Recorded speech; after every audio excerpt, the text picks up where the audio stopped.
Maybe see you. Your Honor,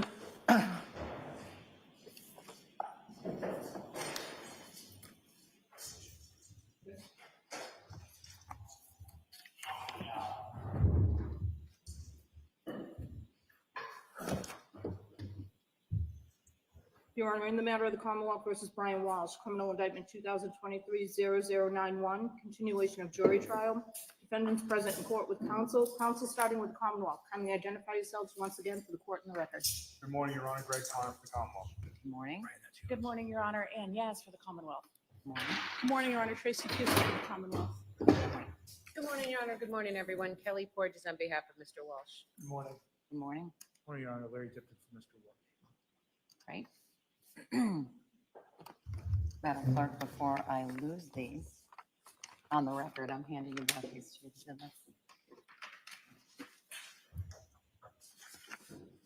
I'm going to have marked for identification the information I asked from the parties this morning. I've just handwritten on whose is who. So that can be marked as the next step. I think it might be N for identification. The first two pages that I asked for from both of the Oh, parties. you want them both to be in? They go together. It's my handwriting on the top as to whose is who. All right, do we need to discuss anything before we bring Mr. Mutlu in? I have a few things that I would like to discuss. It could be after Mr. Mutlu, but there are a few things before the jury comes in that I would like to discuss about witnesses that I'm going to be doing directs of today. All right, why don't we discuss that now? Thank you. Could we see you at the side of the bench? Oh, sure. Thank you very much.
Went sliding off the back of my chair.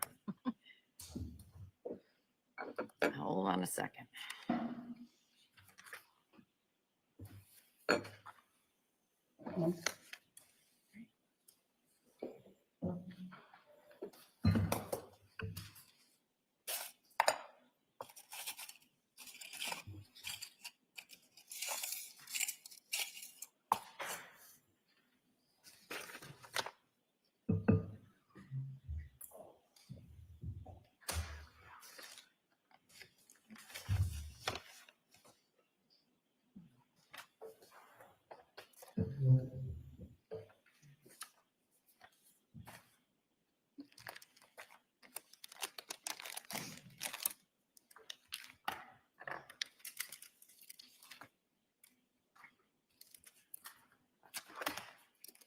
All right, we can have Mr. Mutlu in. Thank you, Your Honor. Commonwealth would call Mr. Jem Mutlu.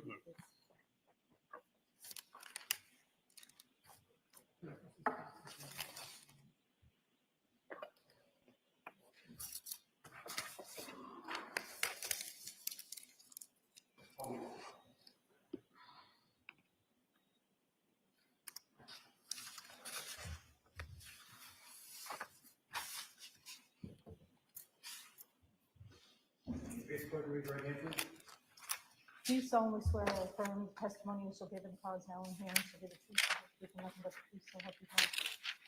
Thank you, sir. Just step up, just watch your step. Slide this chair underneath. You can have a seat. Can we maybe just keep your voice? Thank you. Sure, thank you. You may proceed. Thank you, Your Honor. Good morning, sir. Good morning. Excellent, we can hear you. I'm just going to ask if you can keep that microphone reasonably close to you, sir. Can you please spell your first and last name for the record? Sure. It's officially spelled C-E-M, last name M-U-T-L-U. I also spell it with a G, G-E-M. And can you state your name for us, sir? Jem Mutlu. And sir, right now I'd like to just focus on asking you some questions about a conversation you had with Anna Walsh on December 29th of 2022. Why did you call her that day? Why did you two talk that day? I called her to congratulate her on her closing. And how long was the conversation? I believe it was about 45 minutes. And besides congratulating her on the closing, what else did the two of you talk about? We caught up as friends. We talked about plans and also her life at the time, how she was feeling, and yeah, we caught up on a number of things. Okay, so what did she tell you about her life at the time? That what I got from it was that there were some issues, marital issues included. And yeah, and that I told her, I said, I don't want you to be too strong. Have you considered therapy? And she said yes. Okay. What is your memory of what she said as far as marital issues? And not your feeling, but what you remember the conversation to be, sir. Sure. Part of it was that she was going back and forth from DC, which was taking a toll on her. And the fact that that Brian had not been able to leave Massachusetts, so the children were here. And that was a huge burden on her psyche. And that, there were other issues. I don't recall with precision as to what they were. I do recall clearly making a mental note to say, this is going to be a much longer conversation, face-to-face, together, and a conversation obviously we never had an opportunity to have. Okay, so within that conversation, when she had discussions with you about marital issues, it was I want to make sure that we've got this right. The difficulty of traveling, was that it, one of them? For work? The fact that she was not seeing the children Okay. frequently. All right. Yeah, So that's more accurate. And I don't want to misstate what you're saying, sir. that's correct. Not seeing the children. And was also another part of it that Brian couldn't leave Massachusetts. That's correct. And I don't want to put words in your mouth, sir. I want to make sure that I'm getting your memory of the conversation. Is that what your memory of the conversation is? Well, my memory of the conversation is that they had marital issues and that she was seeking counseling for all the difficulties in her life, including marital issues. Okay. And I encouraged her to do the same because she's a very strong person. And Yes. yet I specifically remember telling her, I don't want you to be too strong. Okay. And within the marital issues, did she say specifically what the marital issues were?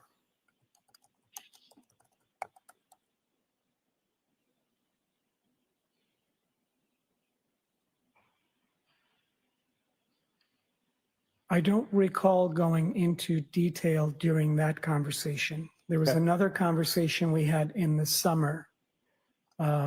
I remember that the parts of that conversation, that was almost a 2-hour-long conversation. I was in Puerto Rico at the time, and she and I had a lengthy conversation. At that time, she said that that Brian's art fraud case was taking its toll, that attorney fees were piling up, and that there was a lot of strain financially, a lot of difficulty, and yeah.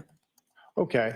But more to the point of December 29th, I'm going to ask you again. Yeah. Did she say anything in the December 29th conversation with you about Brian not being able to leave Massachusetts?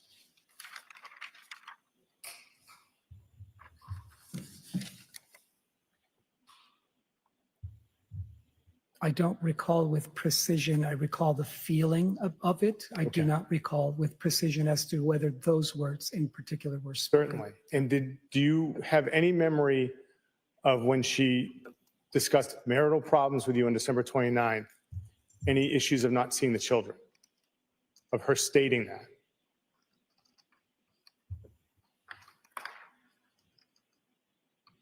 Again, I do not recall with precision what words were spoken. Okay. That was the gist of a lot of her problems. Okay.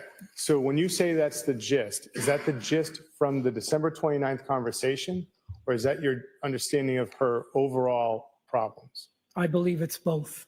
Okay. All right. So now I want to ask you about New Year's Eve. On New Year's Eve, did you see Anna texting at all? I did. And from what you know of New Year's Eve, not from what people told you afterwards, do you know who she was texting to? Yeah. That I recall, I believe she was texting Abdullah. I believe she was texting Will Fasto.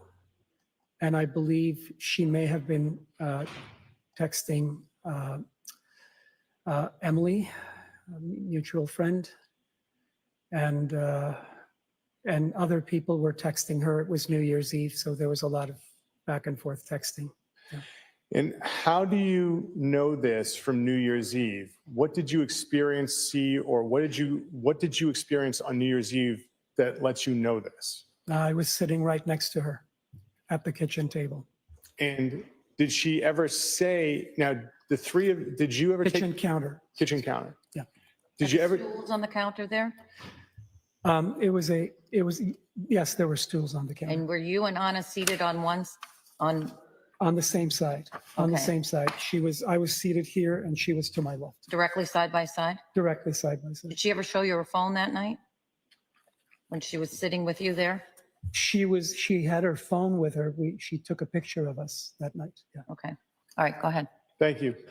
With the picture, do you remember who she sent it to that night? Not, and this is what I'm really going to focus you, sir, is that night, not what people told you afterwards, do you have a memory of who she may have sent the picture you took with her that night? I believe that she said, let's take a picture and send it to Will Fasto. And, sir, Out loud, she said that? I believe so. I believe she said that to me that night. Let's take a picture out loud. Yes, let's take a picture and send it to Will Fasto. Again, I do not remember it with precision, but I do remember the picture being taken. Yeah, and sir, is it fair to say that along the lines of that statement, you told that to me yesterday at lunch? Is that correct? yes, Okay. Had you told me that before, to your memory? I do not recall. Okay. And on New Year's Eve, did you have any conversations with Anna about marital problems? No, Did you have any conversations with Brian about marital problems? no. And I think that that covers the subject matter of the Walshe. So I have no further questions at this point in time. Good Thank you. morning. You had just mentioned a conversation that you had with Ms. Walsh on the 29th of December. Yes, If I could just have you lean into that mic so we can hear you. Thank you. sure. And during that conversation, you told us that she mentioned, I think it was difficult to be away from her kids. I believe so, yes. And I think you said at one point that it was difficult to travel back and forth. I believe so. I mean, those are things that I knew about her anyway. We're very close friends. Well, let me just stop you. When you say those were things you knew about her anyways, Yes, what we're trying to do is focus you on things that she told you herself during that conversation. So as you sit here right now, do you have a memory of specifically what she told you herself on that 12:29 phone call? I do not remember everything that was said during a 45-minute conversation with Anna that night. So let me just jump in here for a second. You had a conversation with Anna Walshe on December 29th of 2022, I did. and you remember the conversation was about 45 minutes long. That's correct. So what I want you to distinguish between, sir, is you don't have to remember the exact words that she used these years later, but you have to have a memory that she actually said what you're discussing, as opposed to this feeling, this gist. You have a memory that she, even if you don't remember the exact words, that she did discuss with you, for instance, what counsel just said, this idea of being troubled by not seeing the children. So again, shortly after I discussed, I explained over a 2.5 hour statement to Detective Harrison what I remembered because it was all fresh. And that testimony you do have. What I do not I remember, assume you reviewed that in connection with your testimony here today. I'm sorry, Have you reviewed your prior statements to the I have police? not. No, I have not. I have not. So it's been 3 years, and that's why some of the very words that were spoken, I do not remember. I do remember very specifically having made a mental note to say, she has told me that there are marital issues, that she is seeking counseling, that it's been hard on her, and that this gets to be a much longer conversation. So I made that note, and I was going to reach out to her after the New Year's Eve event to schedule a time in person to speak about those issues. Thank you. Go ahead. Thank you. You used the term marital issues. When you first started talking to us this morning, you stated what I got from the conversation. And you had told us that, you were close with Anna, right? Yes, very close. So when you say that you got from her, was it just your feeling that during this conversation that she was having marital issues, or she specifically said the words marital issues? I do not recall her using the words marital issues. I recall her talking about problems with Brian.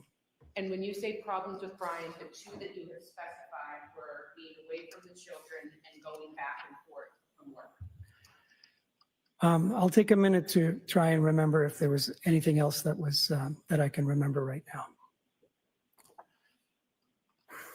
Well, and he previously testified today that Brian not being able to come to DC.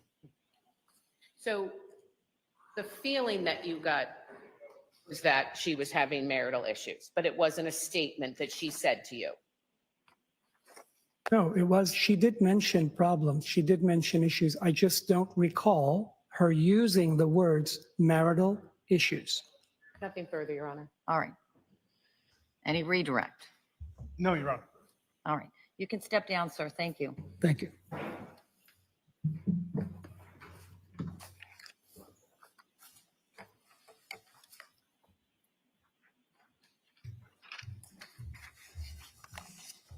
Would you like us to be heard at sidebar? I'm happy to say, Your Honor, I think that, Hold on. Now you may speak. thank you, I apologize. All I right. don't have eyes back here. So You are unmuted. witness stated she told me there are marital issues. And then when asked about the term marital issues, he stated that there were problems in the marriage, being away from the children and traveling back and forth from work. I would suggest that those come from that conversation and that is absent of a feeling or a gist and would be admissible. And I would ask, and I would actually even lead on that just to make sure that we're going to the right portion and I'm not misstating what he said. Well, I'll hear from the defense both with regard to the initial argument and also what's your position if I do let what's your position with regard to leading? I would object. I don't think it's appropriate or necessary. He's a grown man. If there's an objection, I will make it. I don't think this is appropriate to lead this particular witness where they want him to go. With respect to the testimony, I don't think he should be able to use the term marital issue or marital problems. He was consistently pressed about what Anna told him. It's clear that this was his feeling, his characterization of that conversation.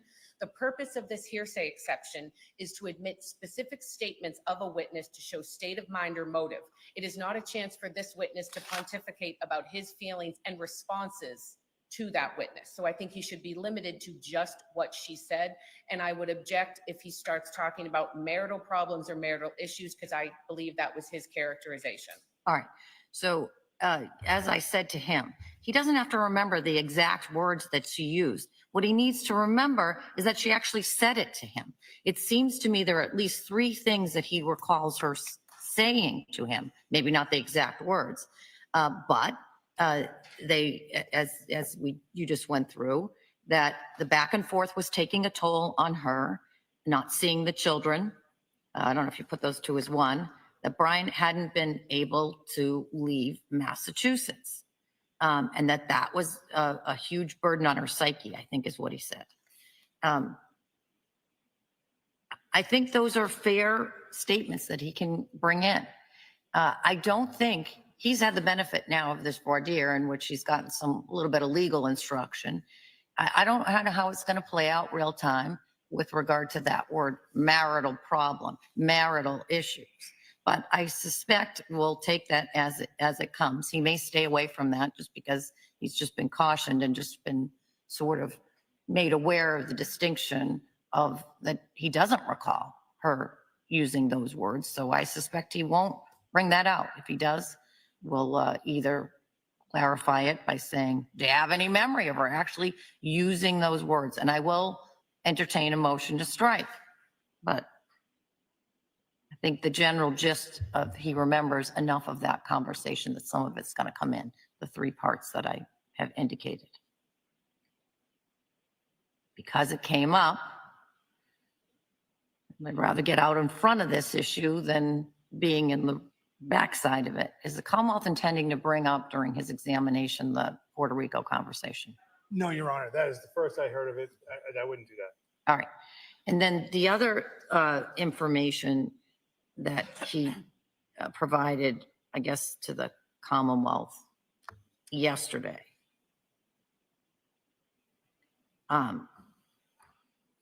That Anna said, let's take a picture and send it to Will Fasto. I assume the defendant isn't objecting to that. We're not, Your Honor. All right. Anything else we need to cross? No, Your Honor. Yes, thank you. What time is it? Oh, they're already here. It's great. We can bring them in and then we'll get to it. Your Honor, could I just have that break to talk to the witness? Me, I'm just going to stay on the bench and take some notes. But I'll be you right back. can go do that. Thank you very much. Your Honor, if I may step out for a moment as well. You may. Thank you.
Just those, the next three. Oh, yes. Pre-marked My exhibits. apologies. Thank you.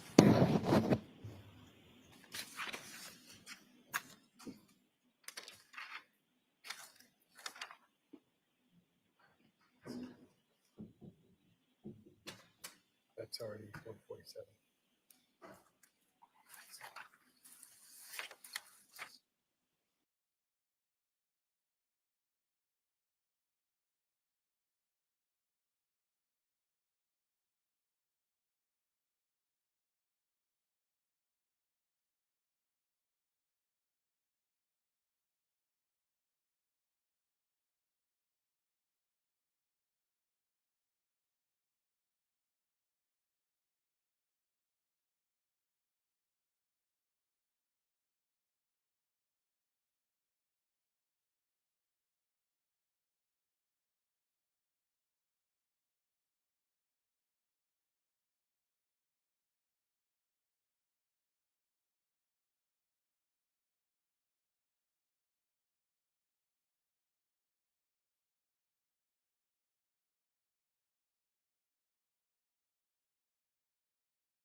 Please, when I can. All set for the jury?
Who is entering, all rise.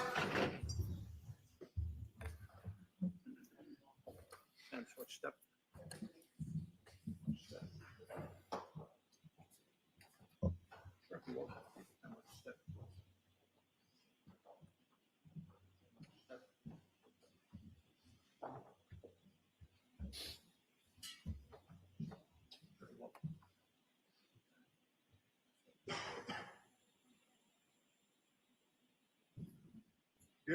Harry, all persons having anything to do for the Honorable Judge Frenier, Justice of the Norfolk Superior Court, draw near, leave the attendance, and you shall be heard by say the Commonwealth. May be seated, court is in session. Good morning, jurors. Good morning. Jurors, welcome back to the courtroom. We'll start today, as we do every day, with our conversation about the rules. Jurors, were you able to comply with my order that you not do any research about this case? And were you able to comply with my order that you not speak to anyone about this case? Yes.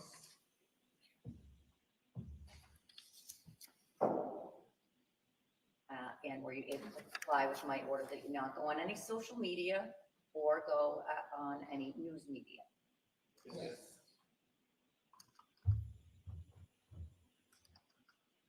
And you all still have open minds? Yes.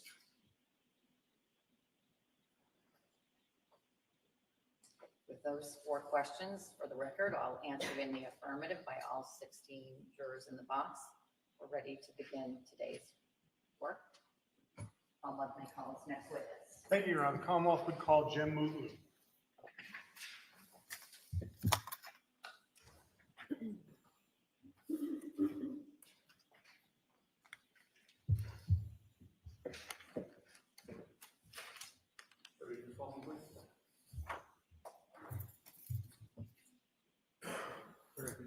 Raise your right hand, please. Do you solemnly swear or affirm testimony you shall give in the cause now in hearing shall be the truth, the whole truth, and nothing but the truth, so help you God? Thank you, sir. You can be seated. Right this way, sir. Take your time, just watch your step. Sharon, you can have a seat. Just pull that chair a little tighter. Okay, just keep your voice up when you speak. Thank you. Sure, thank you. And you may proceed. Thank you, Your Honor. Good morning, sir. Good morning. Could you please spell your name for the record?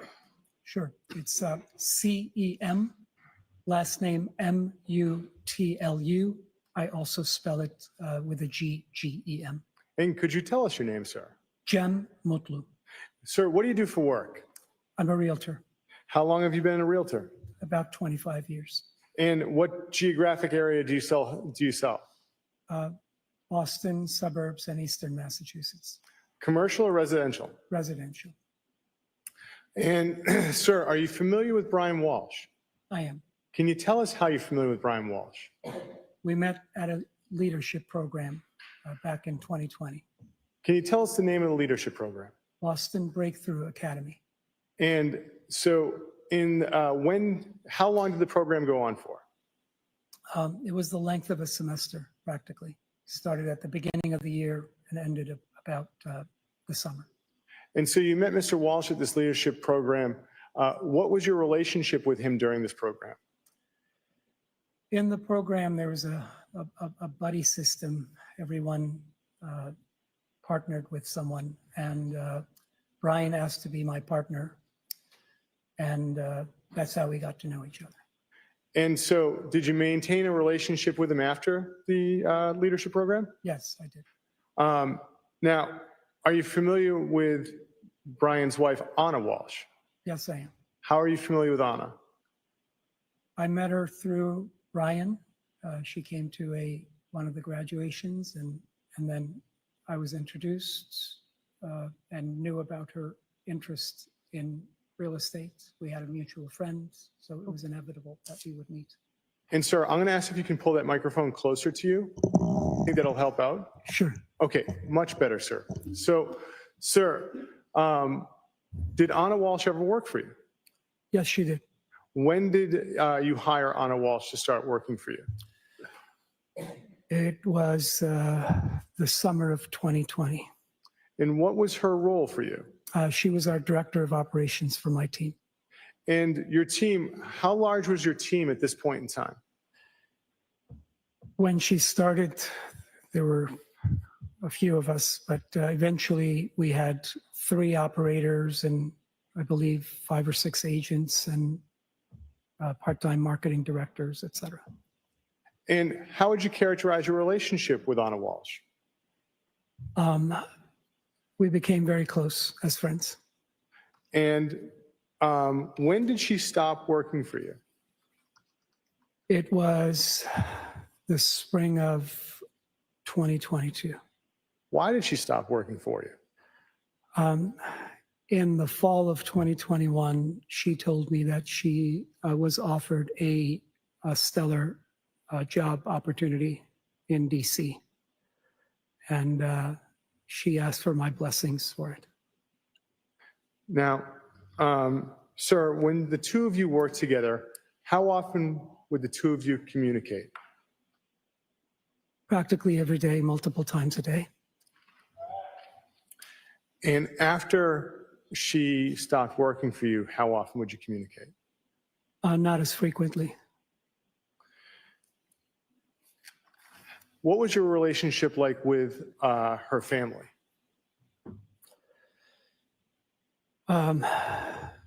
Brian and her children, Yes, sir. I saw them as my own. Now, did you ever have, or your team is probably the better way to put this, did your team ever have the opportunity to sell any properties for Anna Walsh? Yes, we did. Can you tell us what properties your team sold for Anna Walsh? We sold a property in Marblehead where they were living when I met them. And then we moved them to a property in Cohasset, and then we sold that property as well for them. Were there any investment properties that your team was able to sell for Anna Walsh? Yes, Where was that property? in Revere. And do you remember when that sale occurred? Well, that sale would have closed on December 29th or just a day or so before, because I called her on the 29th, a couple days before New Year's, to congratulate her. So I'm going to ask you some questions about December 29th now, sir. Yes. When you called her, how long do you think that call was? It was about 45 minutes. And why did you call her? I called to congratulate her on the closing. And I had found out that she was going to reinvest that property. And when you say reinvest that property, Or rather, reinvest the proceeds from the sale of the property. and sir, are you familiar with what's called a 1031 exchange? I am, Could you just tell us what a 1031 exchange is? sure. It's a federal like-kind tax-deferred exchange program where after a specific closing, a buyer, I'm going to interrupt you because of the noise outside. sure, And then once that passes, of course, it's kind of tough to compete with that. of course. All right, now, sir, I think that that's passed. You said that there's a certain period of time for this exchange. Can you tell us again? Correct. Typically, buyers have 45 days to declare 1, 2, or 3 properties. It has to be of equal or greater value, and they would have 6 months, 180 days to close on 1, 2, or 3 of those properties to equal again or be greater than the value of the proceeds of the sale. And so your understanding at this point in time was that Anna Walsh was going to use these funds for a 1031 exchange. That's correct. I was happy for her that she would actually reinvest and that her, that she would grow financially. Now, during this conversation, what plans were made for New Year's Eve? She specifically told me, she said, I know you. You're not going to go anywhere for New Year's Eve. You're just going to stay at home. Please, please come and spend New Year's with us. Did you agree to? I did. Now, during the conversation, what did she tell you? What did she, well, let me ask you this. When you had this conversation, did she have any problems? Yes. What did yes. she tell you about these problems? She had, So let me, jurors, give you a little midstream instruction with regard to the expected testimony. I expect now that Mr. Mutlu is going to provide some testimony regarding statements that were made by Anna Walsh during this conversation on December 29th, 2022. The statements made by Anna Walsh are being admitted only for the limited purpose of establishing her state of mind, cannot be considered as proof of the criminal acts charged. You may proceed. Thank you. So, sir, what did she tell you as far as problems she was having in this conversation on December 29th? while I don't remember the specific words that were spoken after 3 years, Yes, sir. I will tell you that she did say that at the time that they were having marital problems. Objection, Your Honor. Characterization. All right, I'll strike the characterization. Why don't you approach it a different way? I will. What did she tell you as far as traveling back and forth? That it was taking a toll on her, that she wasn't, that obviously as a mother, not seeing her children, Your Honor, objection, move to strike. May we be seen at sidebar? You may be.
Sir, what did she say about not seeing the children?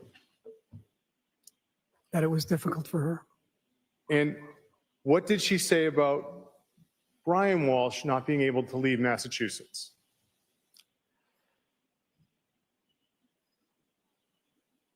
Again, I don't recall specifically the words that were spoken. I do not recall exactly every single word that was spoken during that conversation. Understood. It's been 3 years, sir. It has. Okay. I did give Detective Harrison, Objection, Your Honor, move to strike. All right, we'll strike that last portion.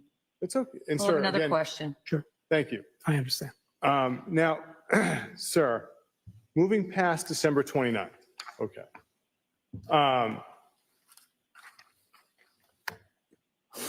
When was the next time you got to see Anna Walsh?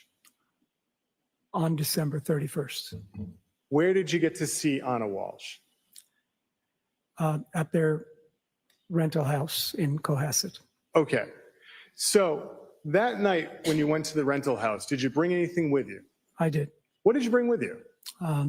I brought fruit and chocolate for the children, and And about what time do you think you got to their home that night? about 8:30. Was anyone with you when you went to the home? Yes. I mean, not with me, no. There were people in the home. Well, we're going to get to that. So, but with you, there was no one else with you in your car? or There was anything? no one else with me, no. Okay.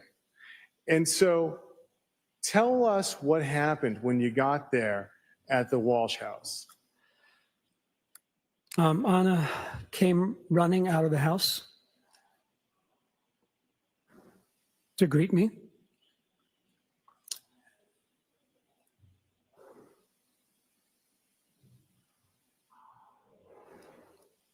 Yeah, that's what happened. And when she greeted you, where'd you go, sir? Excuse me. Where did you go? When she greeted you, where were you when she greeted you? I was still pulling up into the driveway.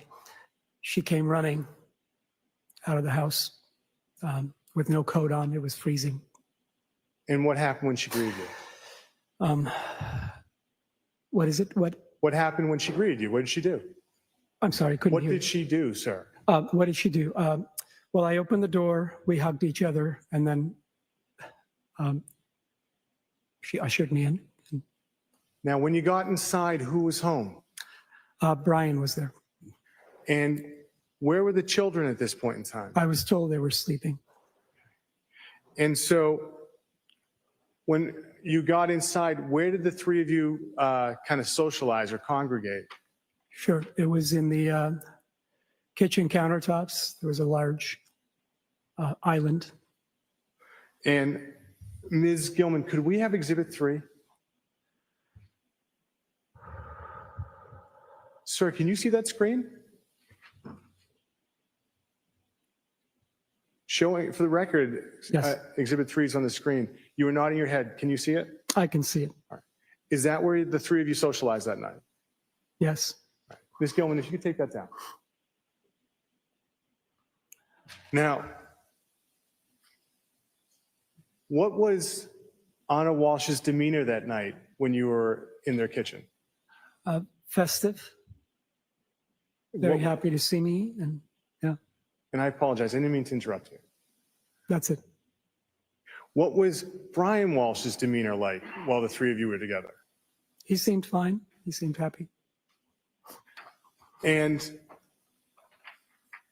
so when we were looking at Exhibit 3, where were you seated as far as being around in the kitchen?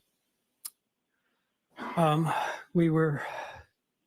and I were seated on the stools Okay. at the kitchen, and Brian was on the other side preparing the meal and serving us drinks and food.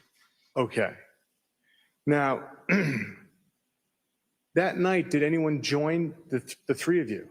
Yes, Who joined the three of you? their oldest son. And Yeah. what happened when he joined the three of you?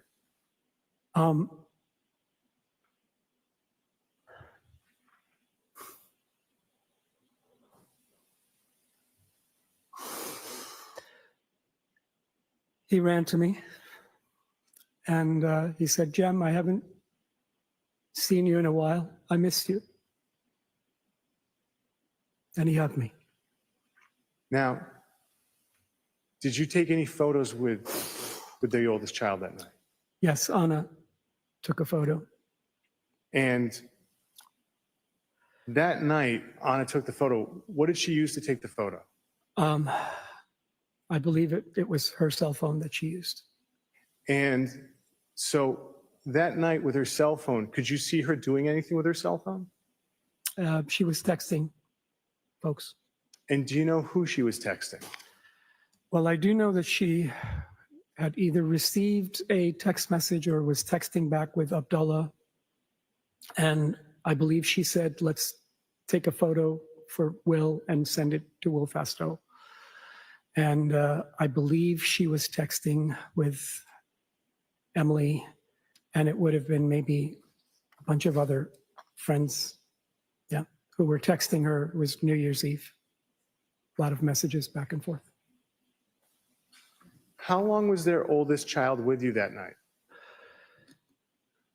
I'm going to say a half hour, maybe a little more. And that night, what did the three of you have to drink?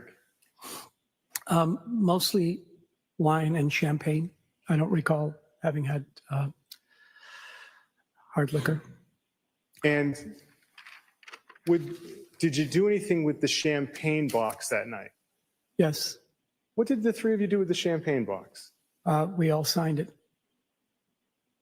Your Honor, we have previously marked as exhibits 257, 258, 259, pictures of the champagne box. How will the seat published? You may. Ms. Gilman, could we have? So the previously marked exhibits 257, 58, and 59 are identified for the record now as three photos. 257 is the side of the bottle that Anna Walsh signed. 258 is the side of the box that Brian Walsh signed. 259 is the side of the box that Mr. Mutlu signed. You may proceed. Thank you, Your Honor. Ms. Gilman, can we have file number SLD 7221, which has now been marked as exhibit 257? Mr. Mutlu, is this the box the three of you signed? Yes, And are you able to read the writing on the box in Exhibit 257? Yes, Could you read it out loud for us, sir? sure. Wow, 2022, what a year. And yet we are still here, and together, let's make 2023 the best one yet. We are the authors of our lives. Courage, love, perseverance, compassion, and joy. Love, Anna. Ms. Gilman, could we now have Exhibit 258, which is file number 7222? Sir, does this look like the side that Brian signed? Yes, Could you read in this portion if it's possible? yes. Jem, Anna, Brian, New Year's Eve 2023, to the best triumvirate ever. Love, Brian, and then the date, December 31st, 2022. And finally, Ms. Gilman, could we have file number 7224, which has now been admitted as Exhibit 259? Sir, do you recognize this side of the box? Yes, it's my handwriting. And can you read what you wrote on the box? Yes. No place I'd rather be but here, New Year's Eve 2022. Jen. That night, did the oldest child give you anything?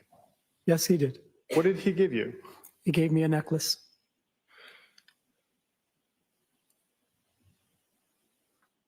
Now, that night, did you see any injuries on Anna? No, Did you have any concerns about her health? physical health? Yes. No. And that night, do you remember what Brian Walsh told you he had had for income that year in 2022? Yes, the gist of it was that he had, it was $50,000 or $60,000 that I remember.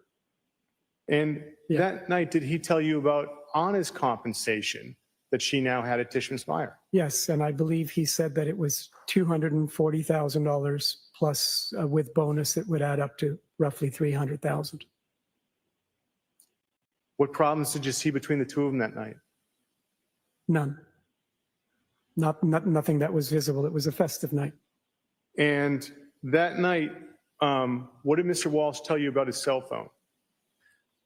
At some point, he said that he had misplaced his phone, and I remember this vividly, that he said that it actually felt refreshing to be away from the phone for a little while.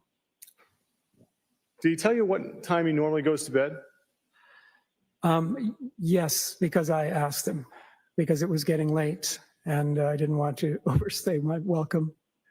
And I believe he said around 9:30 because they were waking up early for the kids. And so after hearing this, what did you decide to do? I said, I better go. About what time was it when you left the home that night? I'm going to say it was probably around 1:30. And I don't recall with precision, but it was probably around that time. And now, when you left, did you go right home? No, I actually stopped at a big shopping mall nearby because I wanted to pick the music home, and I did not want to be driving and picking the music home that night. So I stopped there, and there was, to my recollection, there was nobody else there. Lots of lights around. Yeah. Before you left that evening, was there any conversation about a work emergency for Anna? No.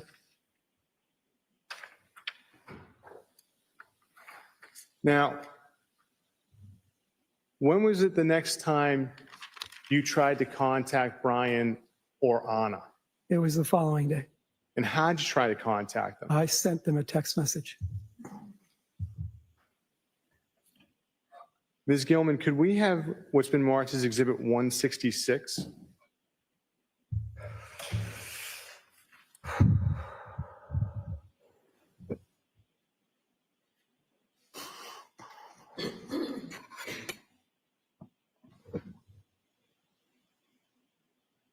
Sir, showing you what's been marked as a 166, do you see the blue bubble where it says, "I love my necklace"?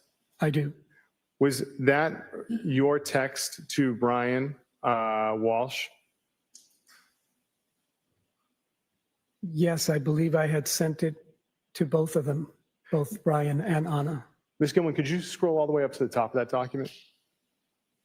Yeah. So, sir, you see where it says participants? Yeah. And so do you believe you sent it to those Yes. those two other people? To both Brian and Anna, yes. And Ms. Gilman, could you scroll down to the top of page 2?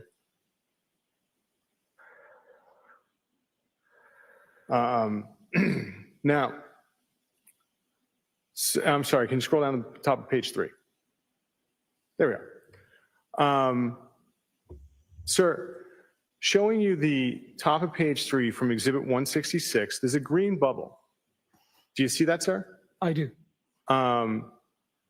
And do you see it says, "Thomas just found my phone"? I do. Before January 2nd, had you had any conversations or with Brian Walsh via cell phone? Before January Second? 2nd, Yes. any conversations? Calls. No. And if we could close out of that, Ms. Gilman. Now, when is the next time you spoke to Brian Walsh on the phone? It was a Wednesday morning. And what happened Wednesday morning? It was mid-morning. I remember being on the beach in Nahant and taking a walk, and I received a call from Brian, and he said, "Have you heard from Anna?" What did you say? And I said, "What do you mean?" He says, "Well, Anna's been missing." And I said, "How could she be missing?" And he said that she left that morning after I had left. She left a few hours later. I think he said around 6:30, that she got in an Uber and left. And did he say why she left? Yes, he said that she had a work emergency. Now, hearing this, did you ask him anything about that? I did. What did you ask him? I said, I was incredulous. I said, "What work emergency could there have been on New Year's Eve that, was commercial property? What could it be?" I said, "Listen, did you guys have an argument or something? Did you have a fight?" And what was his response to that statement, sir? His response was, I do remember this vividly as well. His response was, "No, did it look like we had an argument? You were there." And what did you say to that? I didn't know what to make of it. I was in shock. So, I said, you've got to call the police, and we've got to alert everybody. We've got to let our community know, and we've got to find her. Now, what was his tone or like in this conversation? His demeanor?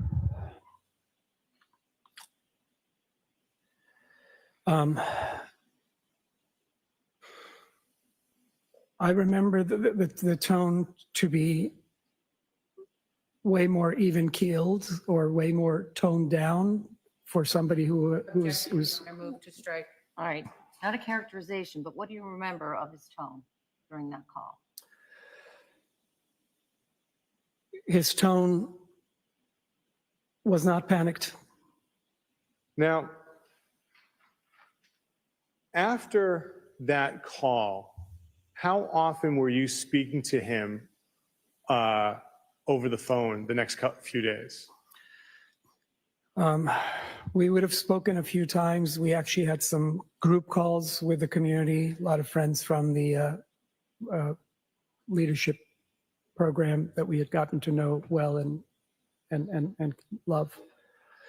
And Yeah. sir, did you have any text conversations with him as well?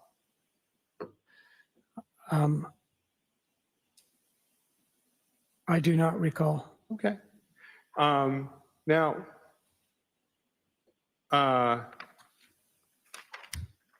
sir, since you left the home on New Year's Day of 2023, have you seen Anna Walsh? No, Have you heard from her? no. Nothing further, Your Honor.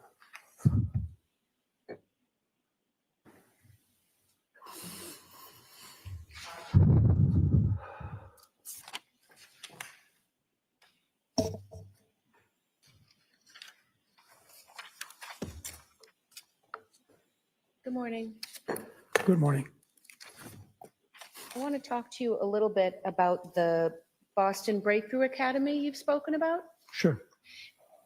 You said that it was a semester, like about a semester long. Mhm. And this Breakthrough Academy, was this for professionals? Was it for anyone? It was for anyone. It was the premise was to become better human beings and improve on emotional intelligence. And so it was set up in 3 parts: discovery, breakthrough, and leadership. And leadership was by invitation. Okay. Yeah. And you had taken this, I think, did you start in January of 2020? Yeah, And Mr. Walsh was in the group with you. that's correct.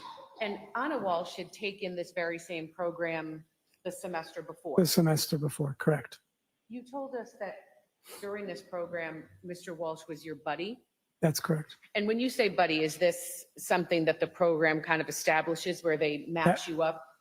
That is correct. Okay. And you had told you that Mr. Walsh sought you out. That's correct. And he sought you out because his wife was like, hey, this guy, Jem, this is who you should buddy with. Objection.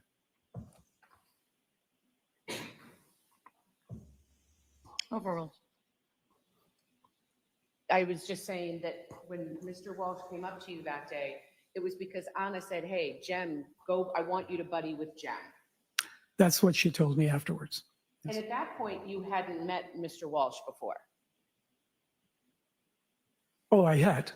We were in the same program. We were in the same class. Oh, The buddy system is introduced during the class after maybe hours or days or thereabouts. I can't remember exactly when it was introduced, but we had interactions. People spoke at times, and yeah, Okay. we were in the same room. okay, let me take a step back.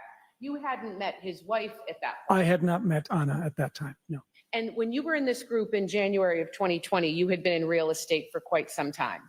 that's correct. And you've told us that that's something that Anna was interested in. I found out later that she was, yes. And Mr. Walsh also was interested in investing property.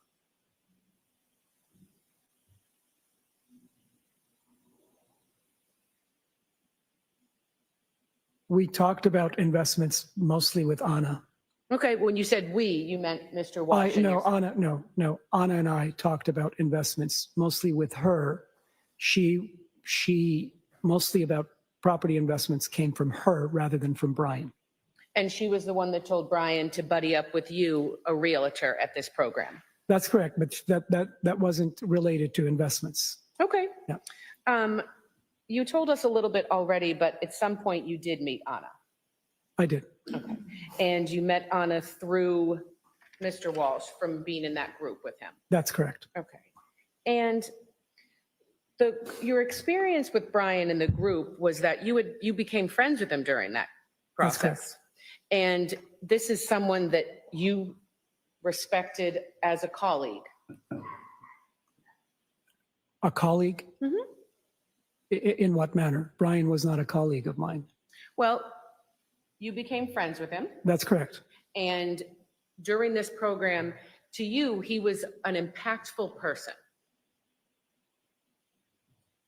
During the program Mhm.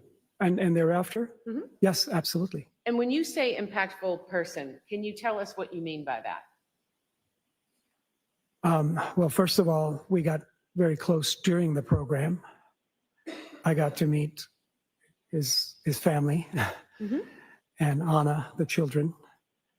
And we got close. We were very good friends. We became very good friends. Okay. I guess what I don't understand is when you say someone's impactful, does that mean they're a kind person, powerful person, a loving person? That they look out for you. Jackson. I'll see you at the side of the bench.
I just want to return to your impressions of Mr. Walsh when you got to know him through that leadership program. You had told us that he became a good friend. That's correct. Okay. And then can you tell us more about your experience with him in that program where you had described him as an impactful person? Sure. It was clear that he was making an effort to show up, and it was the time of COVID, and we all had to pick, collectively, we had to pick as part of the program, a community service project, and Brian pushed hard for us to select everyone chipped in and made a case for different organizations, and this was a nonprofit organization out of Brookline called Loving Spoonfuls, and we ended up raising, well, about, I think, $80-some thousand, and Brian somehow also was able to, I believe, match those funds. So it ended up becoming $160,000, $170,000 that I recall, and we were told that hundreds of thousands of people were fed as a result, and he was the top fundraiser. At some point, you had told us that you did meet Brian's wife, Anna. That's correct. Where did you first meet her? I recall having seen her at one of the graduations, mini graduations. It was, again, Discovery Breakthrough. I can't recall which one, but I was hearing about her because we had a mutual friend. And as you got to know her more, I assume that the three of you would have dinners together, meet for drinks. Tell me a little bit about how your relationship with all three of them would progress. The three of us, meaning Anna, Brian, and myself? Yes. Well, initially, again, when after Anna started working for me, I remember spending at least one other New Year's with them in those 3 years. So that would have been 2 New Years spent in 3 years with them. And we've met at their house,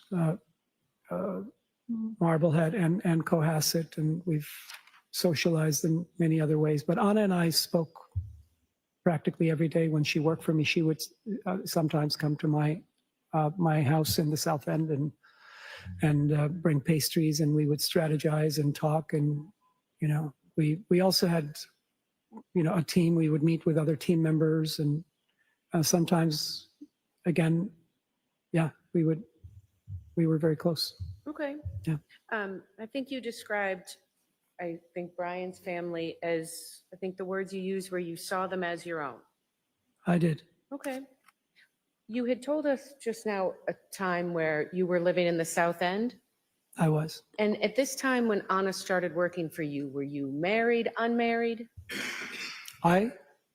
Unmarried.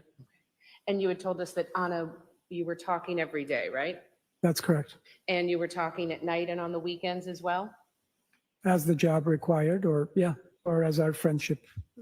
And Anna would Required. come to your home and bring food and spend time with you there? That's correct. And was that nighttime, weekends, days, whenever it warranted? Days usually. And when Anna was working for you, that you just described, he never complained to you about how much time you were spending with his wife? Brian? No, He never complained that you were texting her a lot or spending time with her? no, He supported her career with you. he did. He was proud of her. To my recollection, yes, he was.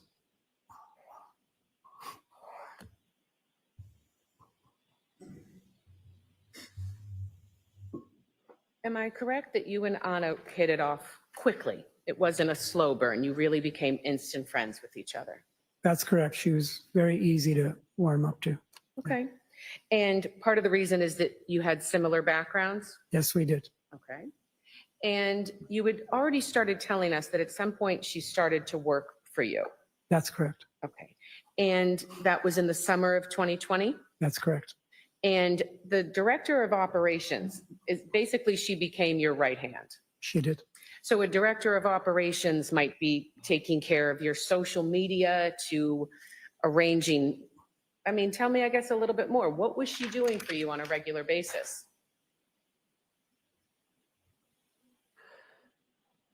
Well, there was, I mean, she did everything. She did, the director of operations is truly the right hand of someone who runs a business, and she did everything. She would bring me coffee. She took pride in bringing me coffee. A couple of times she dropped off my dry cleaners, which were tasks that were obviously not necessarily in her job description. But I do remember asking her, is there anything you wouldn't do? She came from hospitality, and she took pride. I mean, that's the way she was at our open houses. She would rush to open doors for people. She would give them real glass champagne. She would serve the glass. The way she came out, as I just explained moments ago, the way she came out of the house that night on December 31st to open the door for me. And she was an exceptional employee and friend. And you valued her employee. She was valuable to you as a friend and an employee. Very much so. You relied on her. Absolutely. She never said no to you. She did what the job required. That is not true. Okay, so tell me about a time she said no to you or disagreed with you. Well, we did have a disagreement in the fall of 2021. And there were times that she responded to me a couple of times with what I perceived to be passive aggression. And yeah, I actually reached out to a mutual friend and then another friend in leadership to seek some opinions as to how I could handle this. And did you end up handling it by suspending her for a period of time that fall of 2021? I told her that she should take a rest, she should stay at home, and that I would continue to pay her for as long as it took, but that she should take some time off because she was also working exceptionally hard, and that was taking a toll on her. She wanted to prove herself. She's like that. So I remember a client of ours. So I'm just going to stop you. Yes, When you, as you say, suspended or had her take some time off, you still loved her at that point as a friend. very much so. You were still close with her. Very much so. It didn't end the personal relationship. No, not at all. And it And- didn't end the professional relationship either. And during that time, I think you talked about seeking counsel. You actually reached out to Mr. Walsh to talk to him about it specifically. That's correct. Because this was, obviously, Anna was important to you professionally. And as a friend, yes. and both. personally. Yes, absolutely. And Brian was a close friend of yours, That is correct. and you wanted to talk to him and get counsel about how to best move past this. Yes, we did. We met in the south, in the north end. We had a meal and talked about it. At some point in November of 2021, just about 2 months after the incident you just described, Anna told you that she was thinking about taking a job somewhere else. That's correct. And your first response was that you were disappointed. Yes, You were sad about this. I was. Because in your mind, you guys were really going to partner up and continue to grow together. Was the idea. Yes. And because you were upset and sad, Mr. and Mrs. Walsh actually had you over to their home to talk about this further, That is correct. to let you know that they cared about you and loved you, That's correct. and that this is what was best for Anna That's correct. and what was best for the family. That's correct. And during this conversation, when Anna was telling, or they were both telling you about her new job, and you were sad about it, Brian said to you, buddy, you got to support her, right? Yeah, I do remember that. Yeah. Yeah. Yeah. I want to talk to you a little bit about the job that she ended up taking. Am I correct that it was at Tishman Spire in Washington, D.C.? That's correct. And this was a big job. That's correct. I think you already told us how much she was making, but this was a big salary job, a big step for her. That's correct. And this was an opportunity for her, a growth opportunity.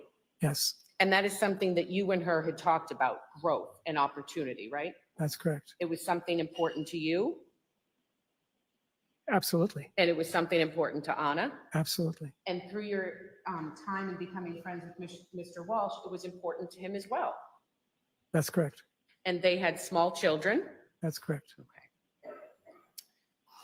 And part of this transition was the family eventually moving to Washington, D.C. That was the idea. And this transition was not only for Anna's job, but Mr. Walsh's uncle was also moving to the DC, Virginia area at the time. So there'd be more family down there. That's what I was told. And that his mother would also move. So his mother, again, you just said it was also interested in moving to that area. Yeah. And Anna was going to go down first, and the plan was obviously to start establishing not just professional contacts, but personal contacts, That's correct. because they were going to bring their boys down there. That's correct. And you had told us that Anna was also interested in investing in real estate. That's correct.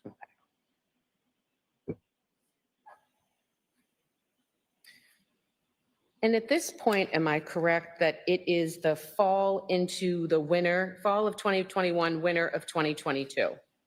That's right. Okay. And at this point, you had learned that Mr. Walsh had a pending federal case going on. I had, yes. And I want to talk to you just a little bit about your experience with the federal case, okay? Mhm. Yes. Because you had become close to both Mr. and Mrs. Walsh, you actually attended one or two of the hearings. Did. And you went to support Brian, I did. and you went also to support Anna, That's correct. because this was difficult for both of them. It was. And Mr. Walsh's mother was there, That's correct. and I believe there were other friends of Anna and That is- Brian who had gone. That is correct. All right. And one of the hearings that you were going to, you were standing next to Anna, I was sitting next to Anna. and Anna's your friend, you told us, right? That's correct. She was your right hand at your business for a while. That's correct. And you're there in federal court with her for her husband's case. That's correct. And out of support, you reach over and you grab her hand to hold it, That's correct. because she's your friend and you love her. Yes, that's correct. And she clutched your hand back. Yes, that's correct. And It was a very tense moment just before the judge's declaration, or okay. Yeah. And so you were being a good friend. I believe so. Okay. And let me just switch gears for a moment. I think you've already kind of said it, but Mr. Walsh was never jealous of your relationship with Anna? I don't believe so.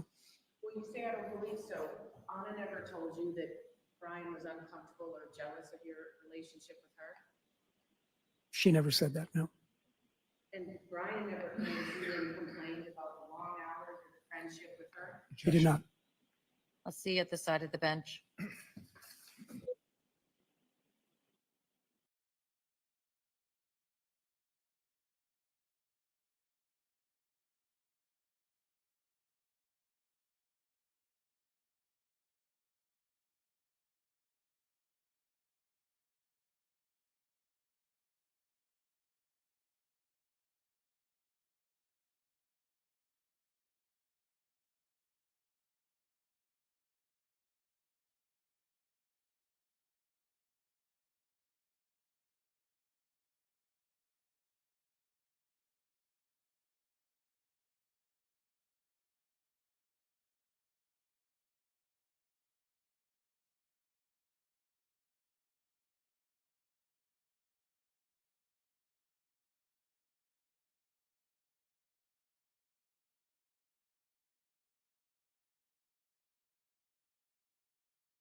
this hearing, when you were there to support your friends, I was asking you about when you were sitting there holding Anna's hand.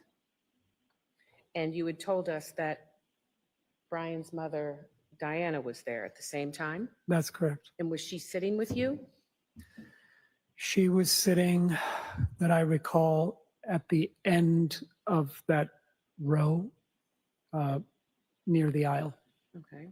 And you had a conversation with Anna about Diana's observations of you holding her hand that day at her husband's hearing. That's correct. And Anna informed you that Diana was upset that you were holding her hand. That's correct. Sustained. The answer stricken.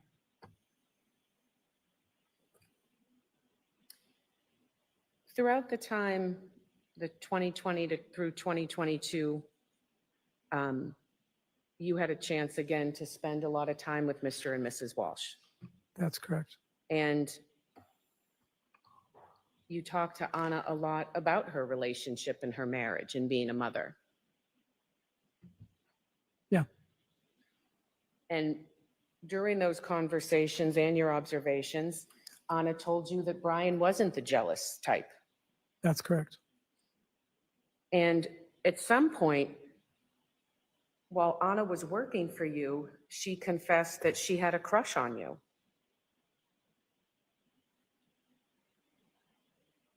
She said that, yeah, maybe. I don't recall specifically those words coming out. But yeah, Would looking at a copy of your interview from January of 2023 help refresh your memory? sure. Your Honor, may I approach? You may.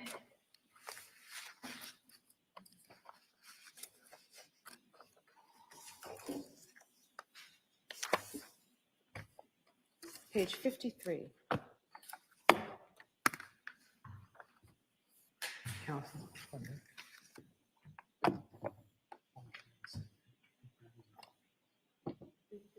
Oh, I might. I sent these to you. Can I just see your? Yeah. Glad to hear it.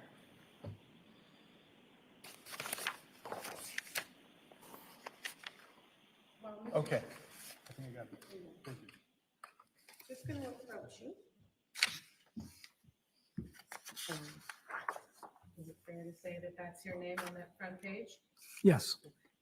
And then I'm just going to have you look at that first page to yourself, just to recognize it's the beginning of your statement.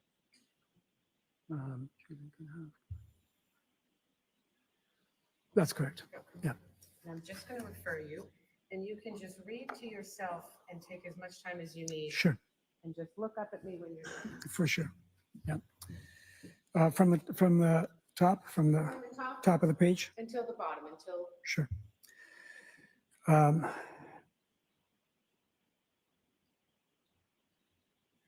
So we actually started. just, Read to just yourself. read to yourself and look up when you're Oh, done. oh, I see. Okay. Okay.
That's it. Okay. Just going to come take that back. Does reviewing that portion of your statement refresh your memory as to whether Anna had told you that she had a crush on you? I object to this line of question, Your Honor. You can answer it. If it refreshes his memory, it I, does. If it I doesn't, don't it doesn't. recall Anna telling me that she had a crush on me. Okay. When you were working together and Anna was there, you had mentioned that you had other people working with you and for you. That's correct. And at some point you developed a close relationship with another female coworker. That's correct. And I'm assuming it became romantic. Objection. Sustained.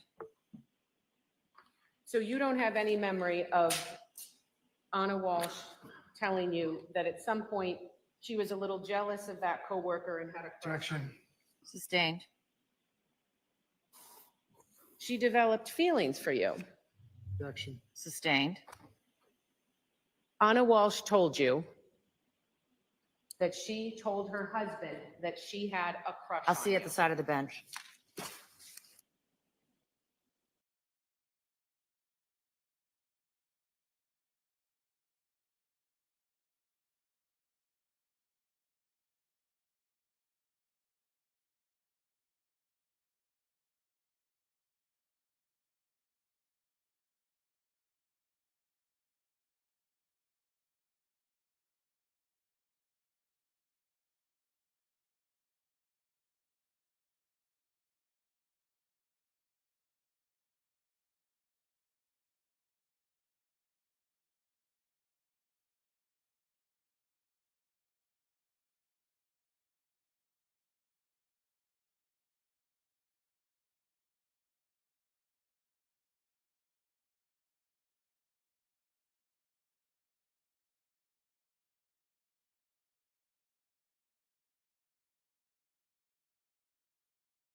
You had mentioned that when Anna stopped working for you, you guys still stayed in touch.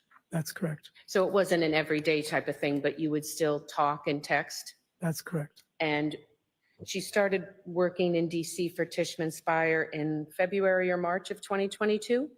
Thereabouts, but there was some overlap when she was still taking care of business for me, because Okay. that's the kind of human being and employee she was. And during the time that she was working both jobs, was she living in DC or was she still in Boston when she was doing that? I believe she was coming and going from DC at that time. Okay. And after she left and you would speak, would it be fair that she would also consult you about professional decisions? strategies, what to do? We would talk about that. We would talk about things, yeah. Yeah. Okay, and you would also ask her for her advice? Sure. And this is a person that you would consider a confidant? A A confidant? confidant, sure. Okay. Sure, absolutely. And obviously, she was one of yours and you were one of hers. That's correct. Often I've called her the sister I never had. Okay, One of the sisters I never had. okay. Yeah. She was an exceptional human being. Thank you. Yeah.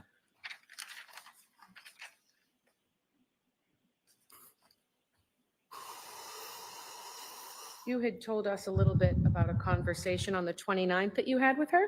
Yes, And you had said that being apart and going back and forth was hard on the family.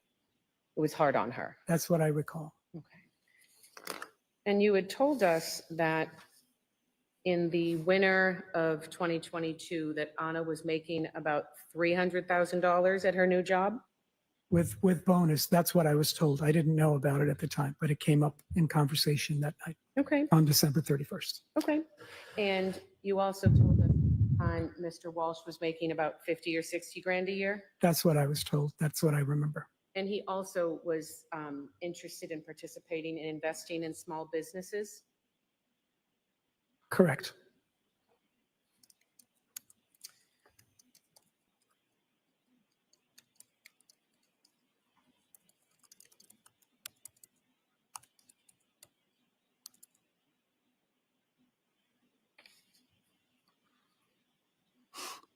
On the phone call on the 29th, you had said that Anna invited you over for New Year's. That's correct.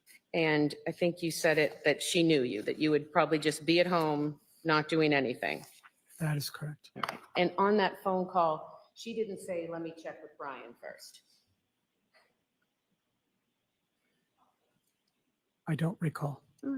Was Brian on the phone with her? No. Did she say, Well, I'll I call don't you know. back and No, confirm? no, Brian was not on the phone with her. No, And absolutely. this was to come to her home and spend time with her husband and their 3 children. That's correct. And I think you had said earlier today that you had spent another New Year's Eve with them. That is correct. Was that the one right preceding this one or another one? I think it was 2 New Years before. So Okay. I think there was one in between where I did not spend the New Year's with them. And that prior New Year's, was that out somewhere or was that at their It was home? out. It was out at a restaurant. Okay. Yeah.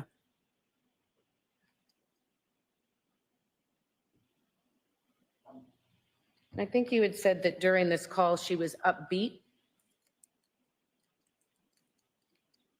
Well, let me back up. You had called to tell her that she had just sold a property, right? That's correct. The purpose of my call was to congratulate her on the fact that she was going to do this 1031 exchange program and reinvest and grow financially, Okay, but also to catch up with her, also to hear her voice and see how she's doing. okay. So let me just talk to you a little bit about the tax 1030 that you just described. She had owned a property in Revere That's correct. and you helped sell her. You helped sell it. Well, yes, it technically, yes, my team did, but I wasn't directly involved in the sale. My teammate handled it all. Okay, So I wasn't privy to the day-to-day of the sale. okay. And that's actually why I called her at the end. I said, well, geez, we accomplished something here. Okay, And so let me just ask Happy you a for little you. bit more. Yeah. You explained that with this process, instead of taking the proceeds, you can just roll it right into another property. that's correct. What were the proceeds on the sale from this Revere house? I do not remember. Was it over 50? Was it $1 million roughly? No, it was a smaller condo. It certainly Okay, wouldn't have been $1 million. No, it wasn't. It was several $100,000. Yeah. okay. And so instead of taking those proceeds on December 29th of 2022, the decision was made to roll it into another property. That's correct. And she would have had 45 days to declare another property or another 2 or 3 properties, up to 3 properties, and would have 180 days to close on 1, 2, or 3 of them Okay, to satisfy the requirements of the program. okay. mentioned a name on direct examination I'd like to talk to you a little bit about. You used the name Will or William Fasto. That's correct. And in 2022, you had known Will for about 20 years? Thereabouts, yes. And Correct. you guys were both in real estate, and that's how you met him? That's correct. He was in real estate in Boston first and then DC. Okay. And when Brian and Anna were looking to relocate to Washington DC for her job, they wanted to buy a family home down there. That's correct. And you hooked both of them up with Will, the realtor. That is correct. And would it also be fair that it would be nice for Anna to have a personal and a friend down there going down to DC with no one else at the time? That's correct. And again, you had told us that she was looking into investing in more real estate as That's- investment properties. That's correct. And during this process, Brian Walsh and Will Fasto really just had a professional relationship, no friendship. I don't know what kind of relationship they had. I'm not privy to the details of their relationship. Okay. But through your conversation. You're talking about Brian Walsh, correct? Yes. Brian Walsh and Will Fasto. Yes. I'm not privy to the conversations they had or, yeah. Okay. Yeah. But you knew that you had introduced both Mr. Walsh and Anna to Will for the purpose of finding a family home. As far as I'm concerned, I had introduced the family, the Walsh family, Thank you. to Will Fasto. Okay. And at some point, Anna told you that she had become good friends with Will Fasto. That's correct. And I think you told us a little bit about a phone call you had with her on December 29th. That's correct. Anna Walsh never told you that she was romantically involved with Will Fasto. No, She never told you that she was going to leave Mr. Walsh for Will Fasto. no, And she never told you that she had more than platonic feelings for Mr. Fasto. not particularly, but she was, I mean, emotions are complex. I knew they had gotten close, Okay. but she never told me that she had a relationship with Will Fasto. Okay. Yeah. Yeah. I just want to return to her relationship That I with. can recall. Yeah. Okay. Yeah. I'm just going to return to Anna and Brian's relationship for a few minutes. Sure. You had told us that you spent time with them both together as a family, That's correct. and you also spent time with them individually without the other one. That is correct. And when you spent time with them together, you never really saw them argue.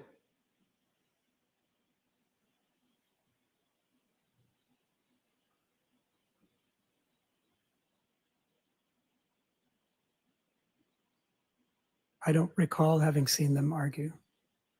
And they were a couple that you've described as in sync with each other.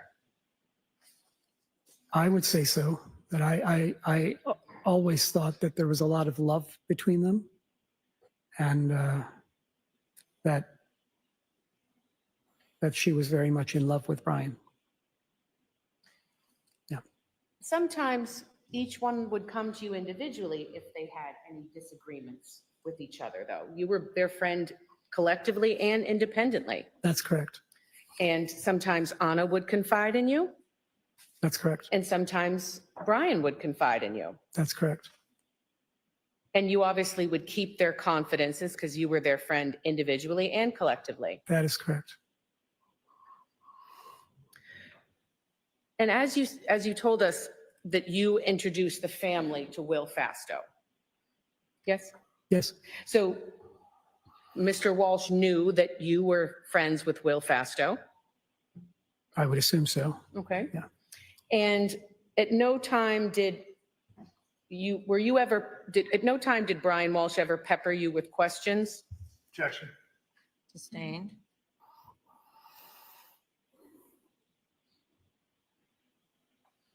I want to talk to you a little bit more about New Year's Eve.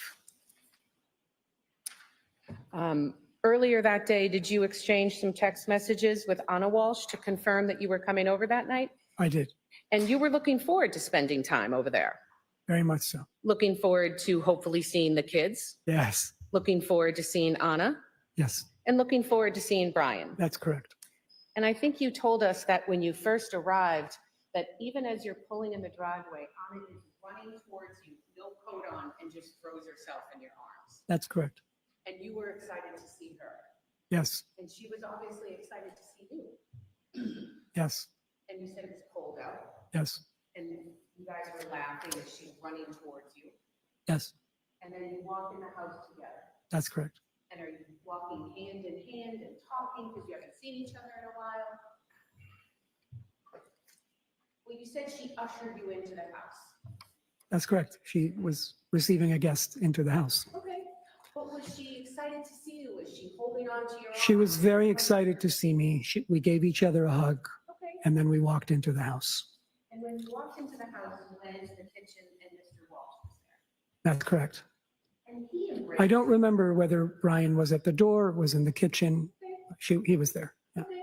And when you saw him, he embraced you in the house. absolutely. And it was just the three of you. Initially, yes.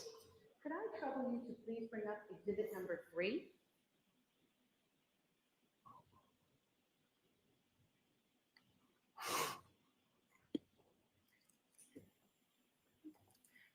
And is this correct, as I'm showing everyone exhibit number 3, that this was the Walsh family kitchen in Cohasset on December 31st? Yes, And we see some stools at the kitchen table. You and Anna were sitting next to each other? that's correct. And am I correct that Mr. Walsh was cooking for everyone? That's correct. And so the stove and oven is to the right there of the table? Yes, Okay. And when you first got there, the kids were asleep? that's correct. Okay. And when you first got there, Mr. Walsh is cooking food? Yes. Preparing, yeah, cooking, yeah. No, I don't want to cut you off. Sure, preparing, cooking, yeah, And Anna and Brian are getting you some champagne, that's correct. and everyone's toasting to the new year. Yes, Okay. And I think you've already said this, but the atmosphere was jovial. that's correct. Hope for the upcoming year. That's true. There were discussions how 2022 had been a little difficult for all 3 of you. That's true. And it was great to be together because you made it. And now you're looking into a new year with new hope and new possibilities. That's correct.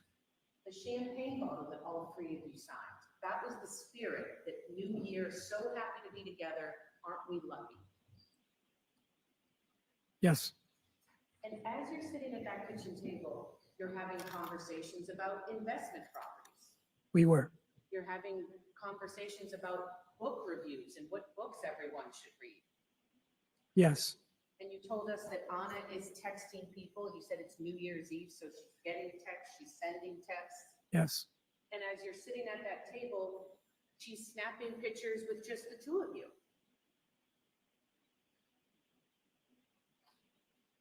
meaning just the two of us, meaning Anna and I.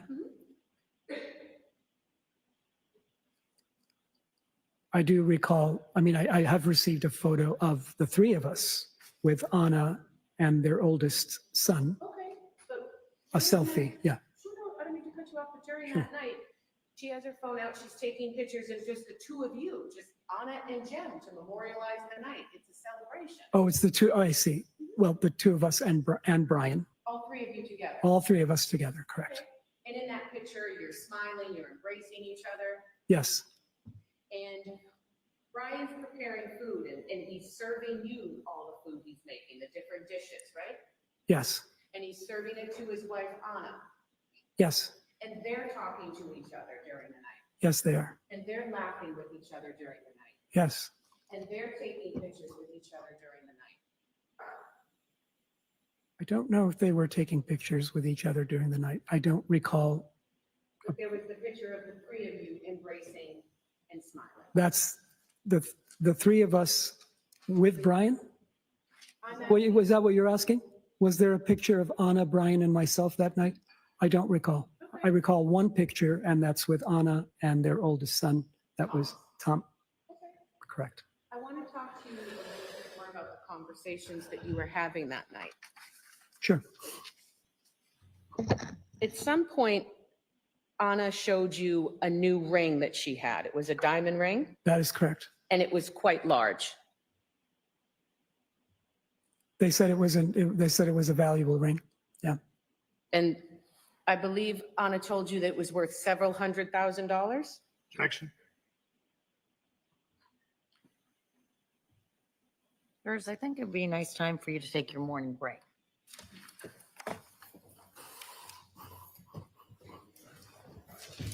Jurors exiting, all rise. Jurors, please leave your notebooks in the chairs and watch your step. Stand up for the circle. Sure. Thank you.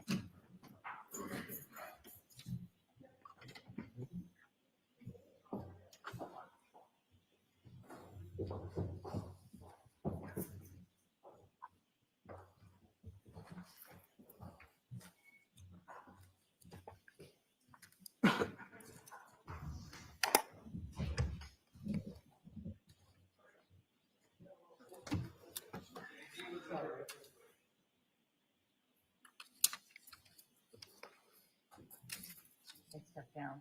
You may step down. You can go right back outside. You may be seated, everyone else.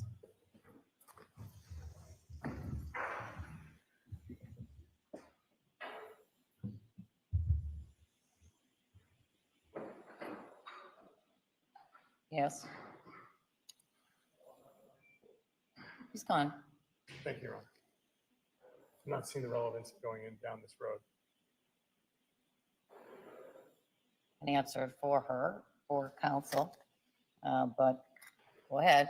Your Honor, the government has represented to this jury that one of the motives was financial. All right. How much longer with this witness you expect? Myself, Yes. I can't imagine it goes more than 15 minutes. All right. I won't hold you to it. Okay. Keepers next? Or probation probation. officer? All right. Have a good break. Thank you.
You are unmuted.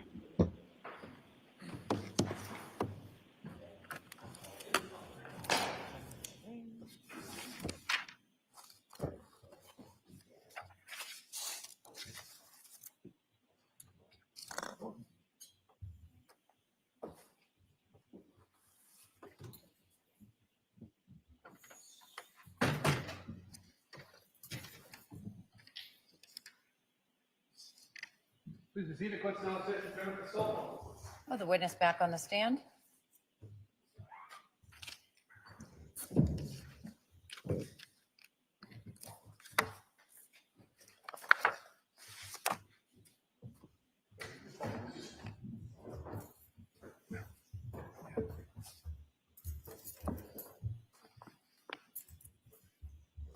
Just watch your step. Sure. Thank you. Have a seat. Just remind you, keep your voice up for me, please. Thank you. Yes, thank you. You may proceed. Thank you, Your Honor. Good afternoon, sir. Good afternoon. Just going to pick up a little bit where we left off. During the night that you were describing, at one point, Anna was showing you her, Yes, and she was happy about it. that's And correct. she was telling you that Brian had got her this ring, That's correct. and he was smiling. Yes, And you told us that during the night, because it's New Year's Eve, Anna's texting people and she's getting text messages while you guys are in that kitchen. that's correct. Could I please have Exhibit 3 again? Thank you. And during the time that you were there, am I correct that it was about 5 hours you spent that night? I think you said 8:30 to 1:30?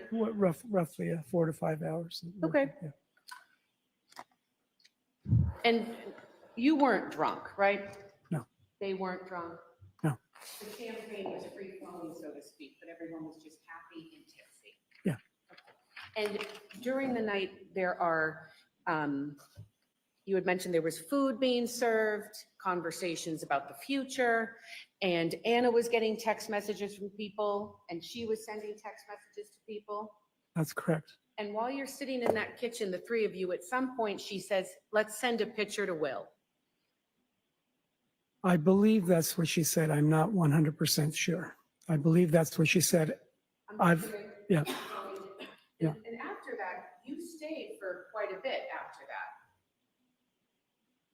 that. Again, I don't remember at what part of the evening that, oh, actually, I do, because I would have, because this would have been exactly when their oldest son,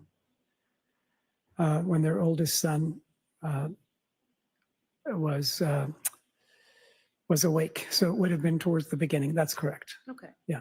And so you stayed for several hours after that, right? That's correct. And during the night, everyone continued to be jovial, I believe you described, That's correct. drinking champagne, That's right. laughing with each other. That's correct.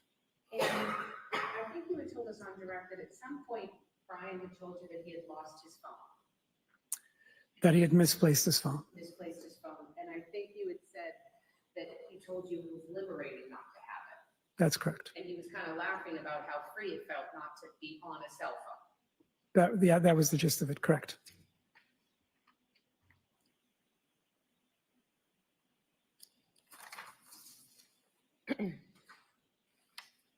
At some point on January 4th, you had a conversation with Brian over the phone?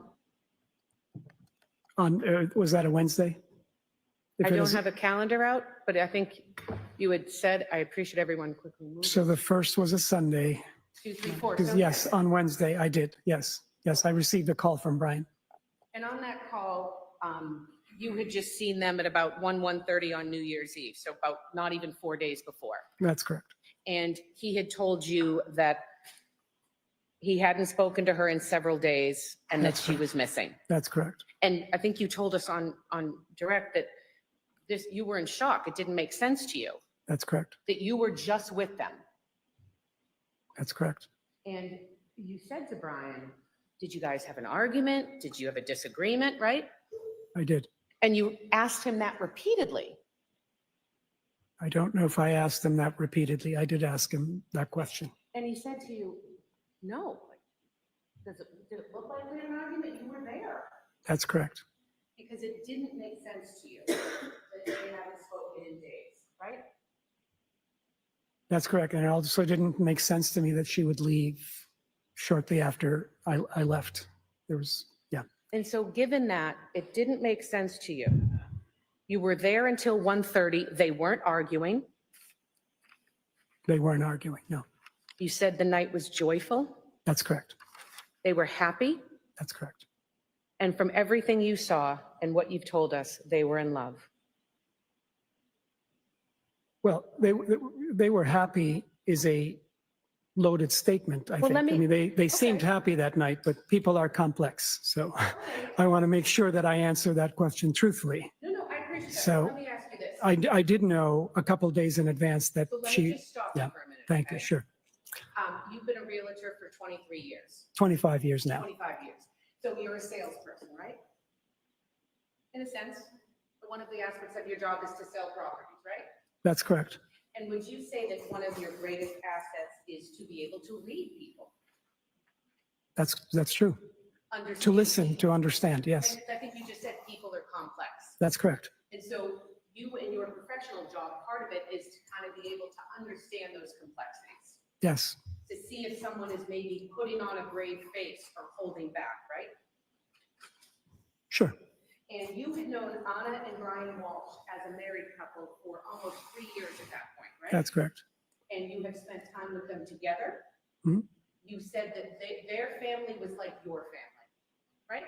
Sure. And you had spent time with Brian by himself. I hadn't seen Brian in months at that Okay. point.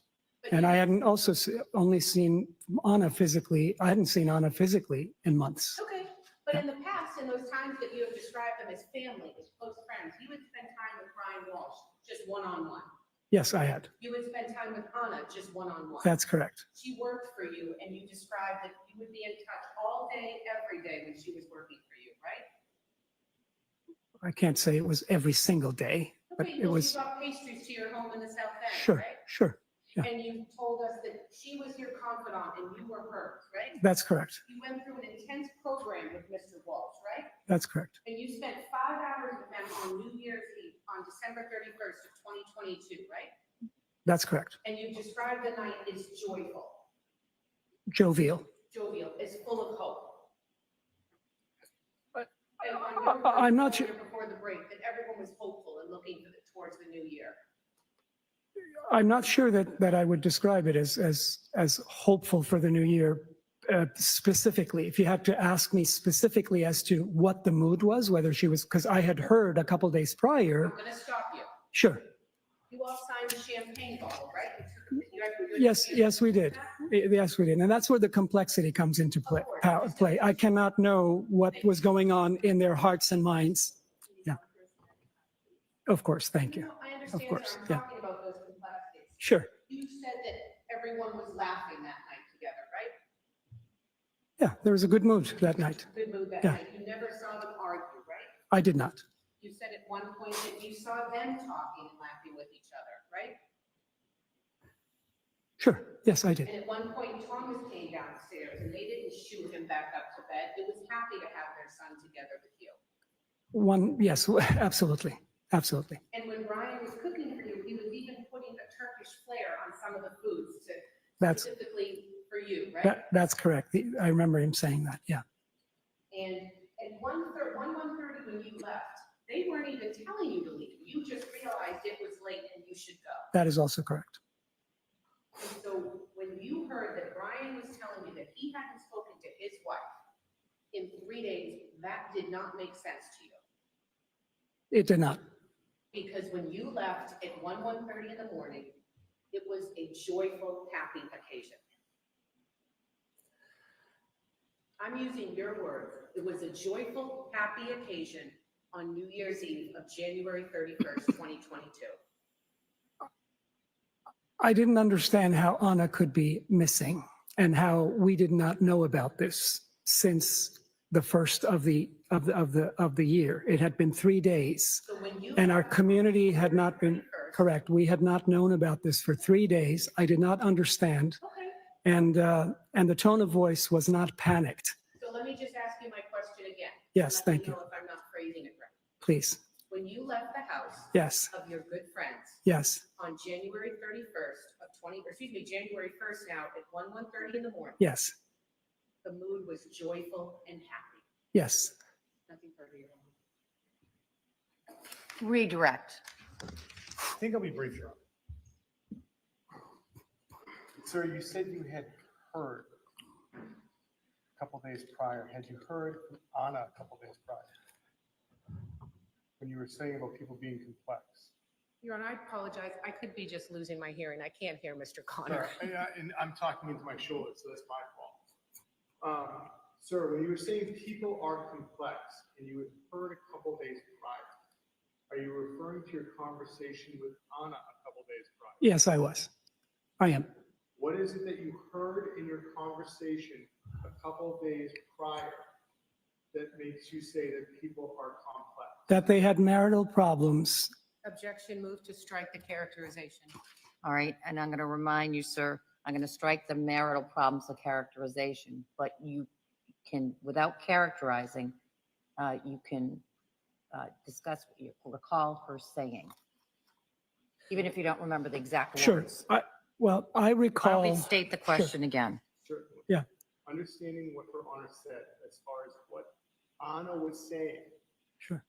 what is it that you heard in that conversation that you just said that people are complex? Well, if I may I explain? I think you can't, sir. I think you have to stay with just what Anna said to you. Sure. And just state what Anna said to you. If you can't, that's okay. But if you can state what Anna said to you, that's my question. On the 29th, Yes. when we had that phone conversation, Yes, sir. she told me that there were cracks in the relationships. And I don't know which words. She may have used precisely those words. She may have used other words. Please seen sidebar objection, and I'm going to move to strike that testimony. I'll hear you at the sidebar before I make any ruling on that.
Let's try that question again. So, sir, I know it's been 3 years. It has been. To the best of your recollection,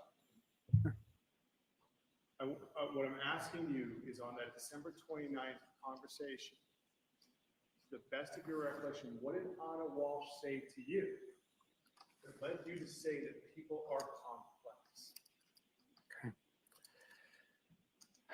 The complexity I'm referring to is the fact that on the 29th, Okay? on the 29th, Yes. she gave me information. I cannot recall the exact words. She gave me information that she was having problems in her marriage with Brian. Can Your Honor move to strike?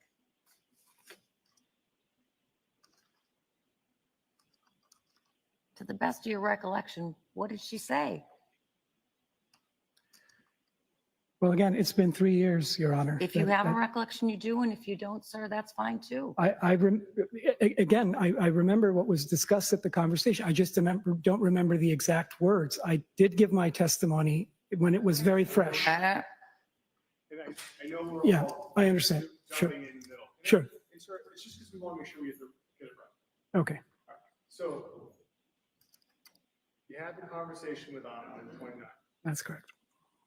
Do you remember what she said? If you don't, you don't. It's okay. Do you remember what she said that makes you think that people are complex? Well, it's not what she said that night that makes me think that people are complex. I know people are Your Honor, move complex. to strike. Maybe All right, we I'll can strike the set that. end, redirect the witness to the time frame. All right, so just on December 29th. Yeah. What did she say to you as far as your concerns about her being, I don't recall the exact words. okay, thank you. Thank you. Nothing further, Your Honor. Thank you. Any recross? No, thank you. Thank you, Mr. Mutlu. Thank you. Thank you very much.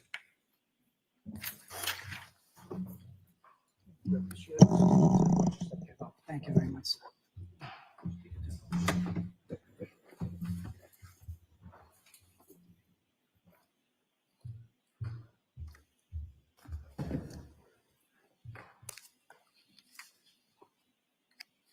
Commonwealth may call its next witness.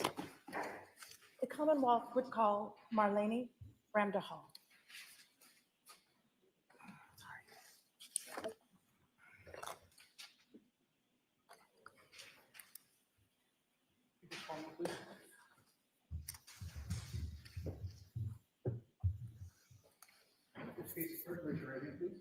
You solemnly swear or affirm testimony you shall give in the cause now in hearing shall be the truth, the whole truth, and nothing but the truth, so help you God.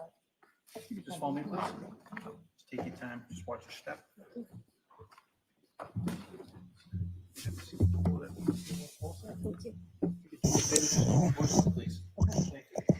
You may proceed. Your Honor, could you please state your name for the record? Good afternoon, Marlene Ramdahal. And can you please spell your name for the record? Yes, Marlene, Marlenny. Last name Ramdehal. And what is your occupation, ma'am? I am a senior U.S. probation officer, And what is your jurisdiction? the District of Massachusetts, Where is your office located? in time, And how long have you been a federal probation officer? approximately 12 years. Are you familiar with Brian Walsh? I am. And how long have you known Mr. Walsh? Since November of 2021? And that's when you first met him? Yes, And how often did you see him? approximately once every 60 days And how did you see him? at his residence or at my office. And can you please identify him for the record? Mr. Walsh is in the black sweater. Thank you. Your Honor, might the record reflect that the witness has identified the defendant? The record will so reflect. In January of 2023 and December of 2022, was Mr. Walsh, the defendant, subject to conditions set by a federal district court? He was. And what were those conditions? He was subject to a number of conditions to include home confinement, which limited his movement in the community.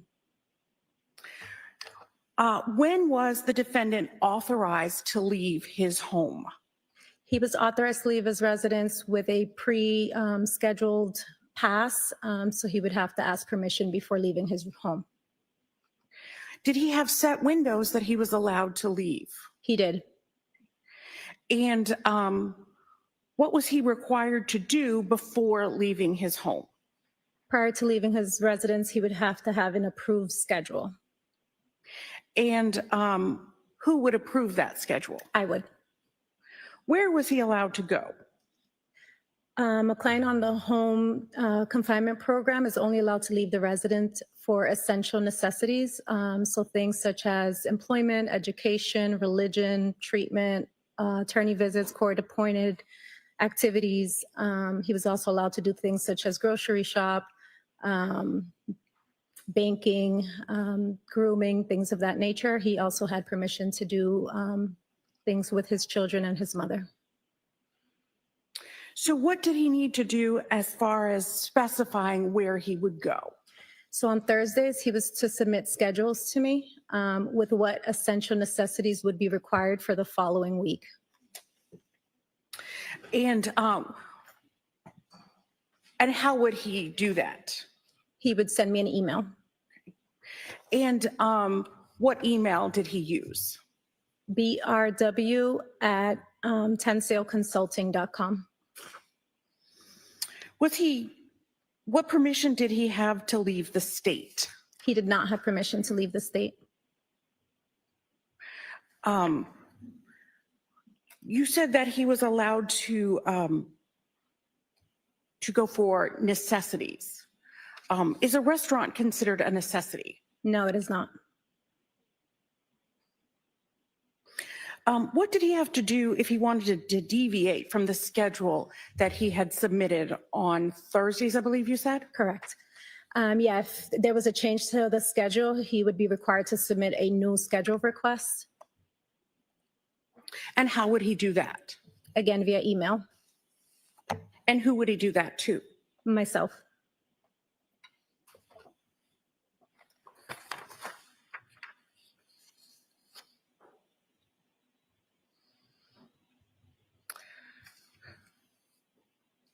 So I want to ask you about Friday, January 6th of 2023.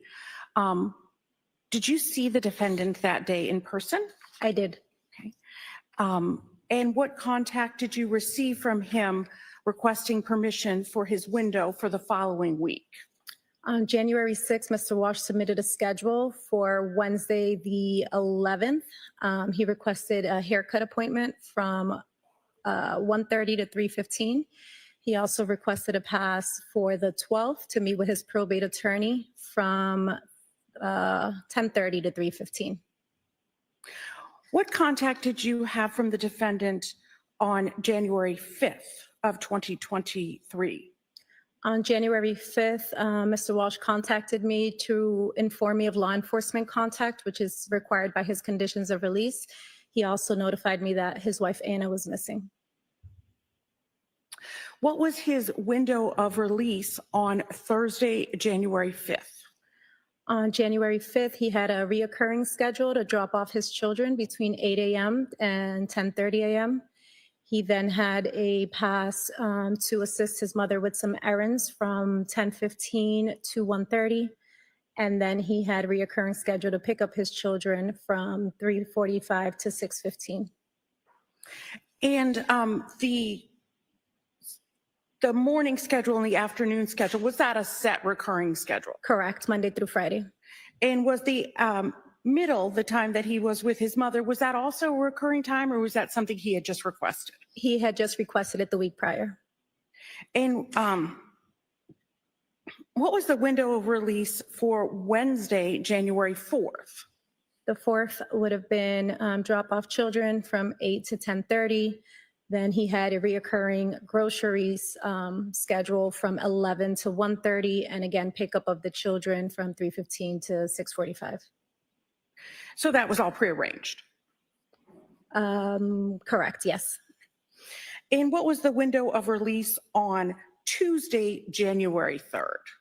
Tuesday, drop off children, 8 to 10:30.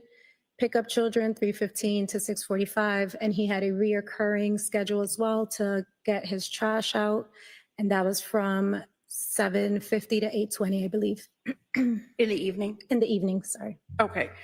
And why did he need that for the trash? Because it wasn't on his property. Okay. And what was the window of release for Monday, January 2nd of 2023? On Monday, the 2nd, he only had pickup and drop off of the children, so 8 a.m. to 10:30 a.m., and then pick up from 3:15 to 6:45. But did you receive some information about an unauthorized leave for that day? I did. And when was that? Approximately 3:53 p.m.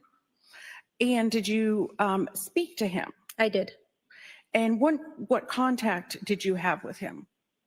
I reached out to him to ask him about the unauthorized leave, and he indicated that he was picking up his children per usual. Okay. And in fact, the 3:15 to 6:45, was that authorized for Monday, January 2nd, 2023 being a holiday? It was, because there was no notification that school was not in session. And what was the window of release on Sunday, January 1st of 2023? On the 1st, he had submitted a request to return his mother home from 3 p.m. to 9 p.m. And what do you mean return his mother home? He indicated that his mother was staying with him post-surgery, and he was taking her back to her residence. And when was that window established? That would have been the week prior, so I want to say December 22nd. And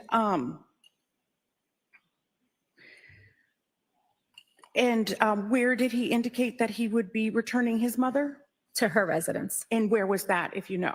I don't remember off the top of my head. Okay. And at that point, did he ask permission to go to a restaurant He did not. for January 1st of 2023? He did not. And was the defendant allowed to go places if he had not cleared it with you first? He was not allowed to do any unapproved stops. I might have one moment. You may.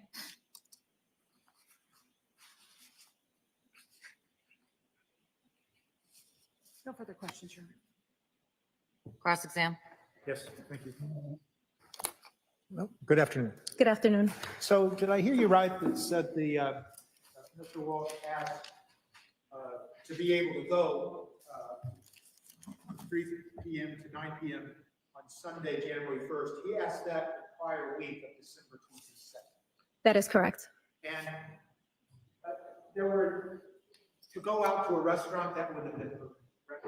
It would need court approval. Probation does not have the authority to approve non-essential necessities. So you'd have to go through a court process. That'd take quite a while to go through the federal court process. It's a motion to the court, so it's just a documentation that needs to be submitted. But it has to be filed, it has to be decided, it has to be returned. That is correct. So, and there's always the chance that it wouldn't be allowed. Correct. So if somebody like Mr. Walsh wanted to take his wife out to a restaurant for New Year's Day, there's a chance that he wouldn't be permitted and get permission to take his wife to a New Year's Day dinner, even if he had filed a request. There is that chance, correct. Thank you very much. Any redirect? No redirect, thank you. The witness may step down. Thank you.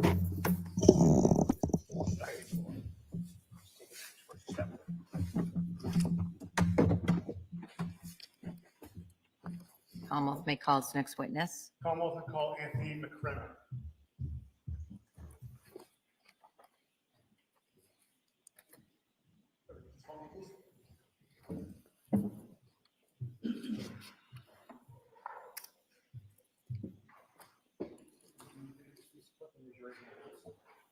You solemnly swear or affirm testimony you shall give in the cause now and hearing shall be the truth, the whole truth, and nothing but the truth, so help you God. I do. Thank you, sir. Take your time to watch your step.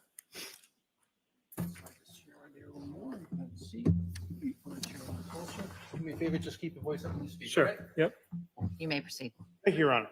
Sir, could you state your name and spell your last name for the record? Sure, it's Tony Macrina, Macrina. Where do you work, sir? Home Depot. And what do you do for Home Depot? I am a district asset protection manager. And what are your responsibilities as a district asset protection manager? I help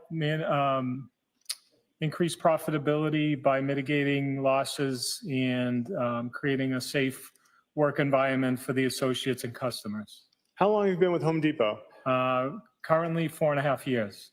And how, in that time, you've always been a district asset protection manager? Yes. And what is your district?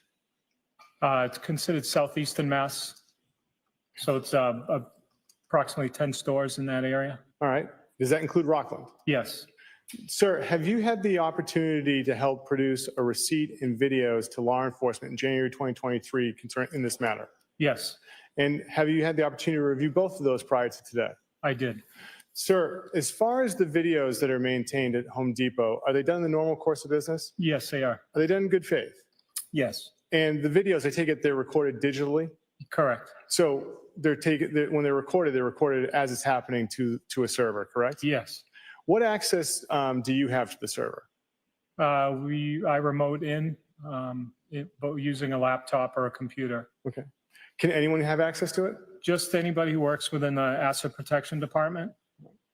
And sir, the videos that you had a chance to review, did you look at a thumb drive and then sign the back of it? Yes.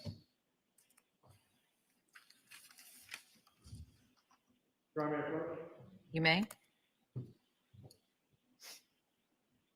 Sure, I'm showing you a thumb drive. Do you see it? Yes, And do you see your initials in the back? I do. Were these the videos you had a chance to review prior to today to confirm that they were the videos you had turned over from the store depot on January 2nd in Rockland? Yes, they were. How long so you can have the thumb drive marked? Any objection to that? No objection. The Home Depot thumb drive, now in evidence is 260. Your Honor, with the court's permission, may the Commonwealth publish some of the videos from the Home Depot thumb drive? Yes? Ms. Gilman, could we have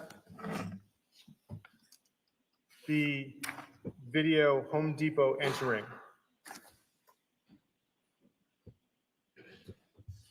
If we could press pause. Mr. McCrenna, can you see the video on the screen? Yes. Where is this in the Home Depot? This is a shot of the doorway where most customers after purchasing would walk out. So the main exit, we call this. The main exit. Now, at the bottom of the screen, there's a date and time. Are the dates and times accurate on the Home Depot videos? Yes, they are. And to be clear, this is Rockland, right? Correct. Ms. Gilman, if you could press play.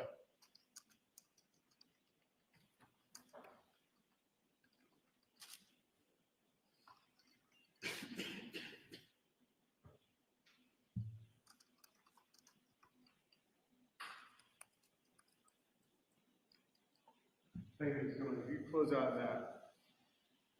And Ms. Gilman, could we have pro exit purchasing?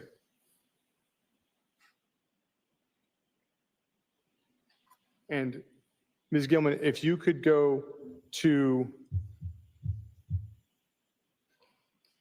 107 on this.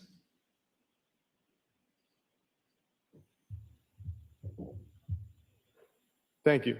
Sir, where is this location in Home Depot in Rockland?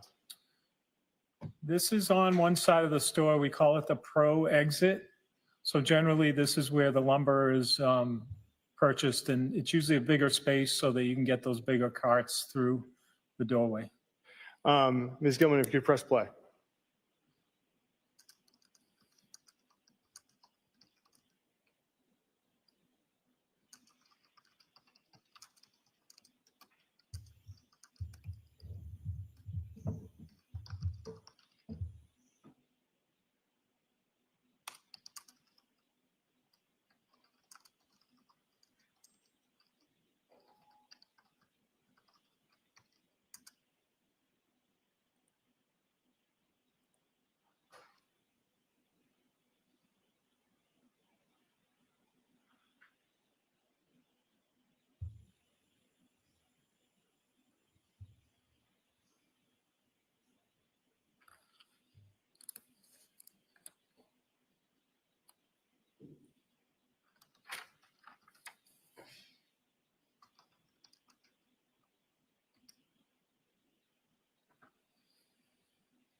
Thank you, Ms. Gilman. Your Honor, may I approach? You may. Thank you, Your Honor.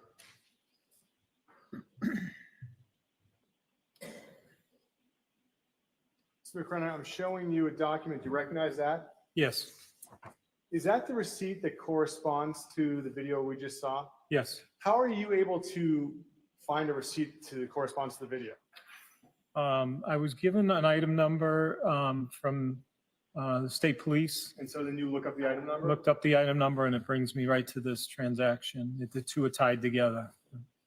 And so the receipts are kept in the normal course of business? Yes, In good faith? yes, And you turn this over to the police in January 2023? yes. The Commonwealth would seek to have the receipt from Home Depot for January 2nd as the next exhibit. Any objection? Objection. Receipt that corresponds to 260 is now in evidence as 261. Your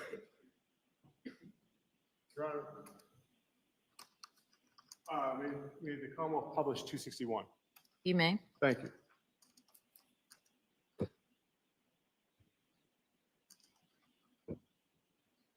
Looking at the top of it, sir, what is the address of the store?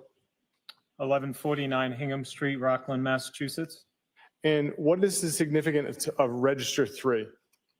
Register 3 is the register number that was shown in the video where those purchases were made. And Ms. Gilman, could we scroll down to the bottom? Actually, stay right there, Ms. Gilman. Sir, on A&H baking soda, what is that? That is a 12-pound bag of baking soda. It was the one that was on the bottom of the cart. Home Depot sells 12 pounds of baking soda? Yes. And then what is the date and the time of the transaction? The date is 1/2 of 2023 at 5:01 and 47 seconds PM. What was the amount for the transaction? The amount was $453.54. And was it cash or charge? Cash. Nothing further, Your Honor. Any cross? The witness may step down. Thank you.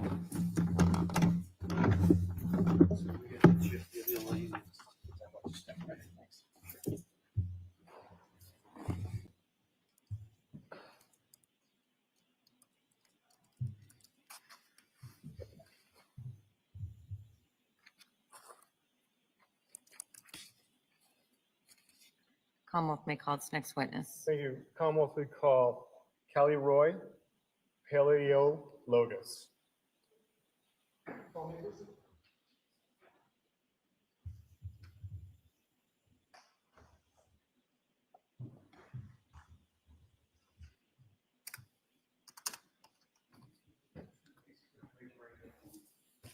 Do you solemnly swear or affirm the testimony you'll give in the cause now in hearing will be the truth, the whole truth, and nothing but the truth, so help you God? Thank you. You can be seated. Take your time, just watch your step, okay? You can have a seat. Hold that chair a little closer.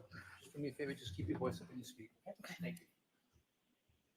You may proceed. Thank you, Your Honor. Good afternoon, ma'am. Good afternoon. Could you bring that microphone a little bit closer to you? It will help keep things loud. That better? Much better. Could you state your name and spell your first and last name for us? Kaliroy Paleologos, Kaliroi, last name Palaioologos. Where do you work, ma'am? I work at Beacon Communities, more specifically Chatham West and the Pines. And what is Chatham West? It's a housing residential apartment complex, Where is Chatham West located? Brockton, Massachusetts. And what do you do there? I'm a property manager. And as the property manager, do you have access to their surveillance videos? Yes, sir, I do.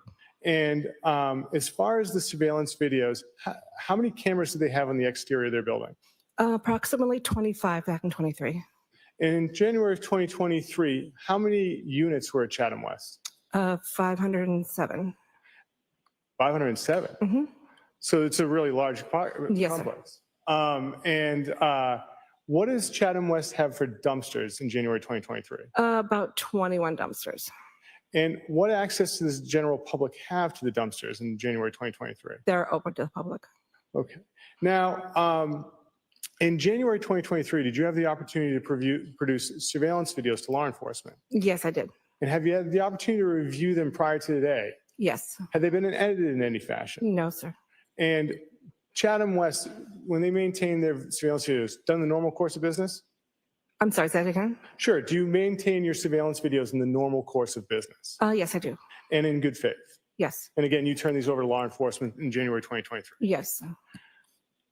May I approach, Your Honor? May?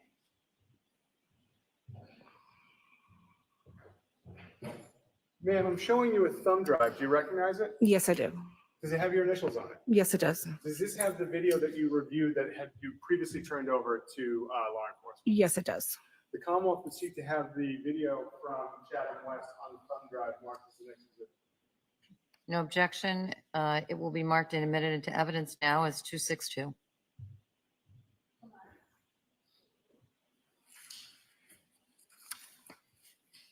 Your Honor, with the court's permission, may the Commonwealth publish the video from Chatham West? You may. Thank you.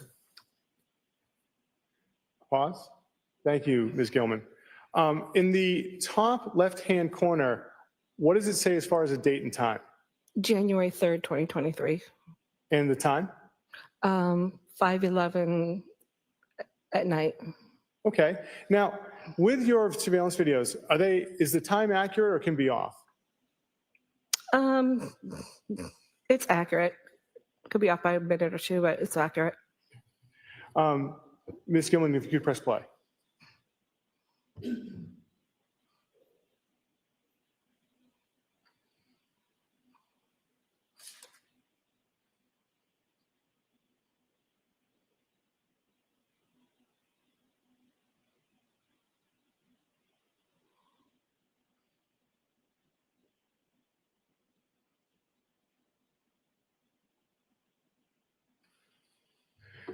Ma'am, your videos, I noticed that it's not continuous. Is that all of your videos or how is that? Can you explain that process? It depends on the camera. Sometimes there's a little bit of a lag where it becomes choppy like that. So that's not abnormal. That can happen with your surveillance sometimes. Yes. Nothing further, Your Honor. Cross-exam. No. The witness may step down. Thank you, ma'am.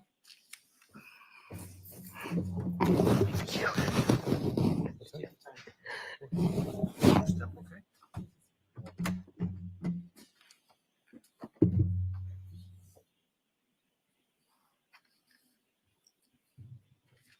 Would now be a good time to break for the lunch.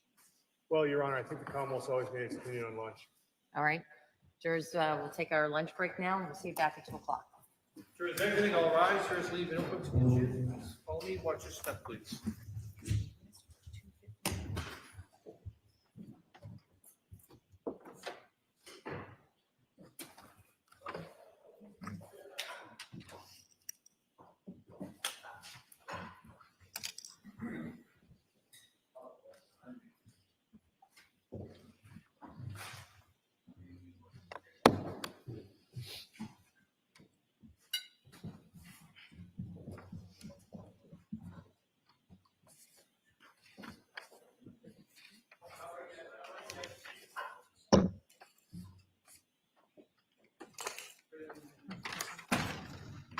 You may be seated.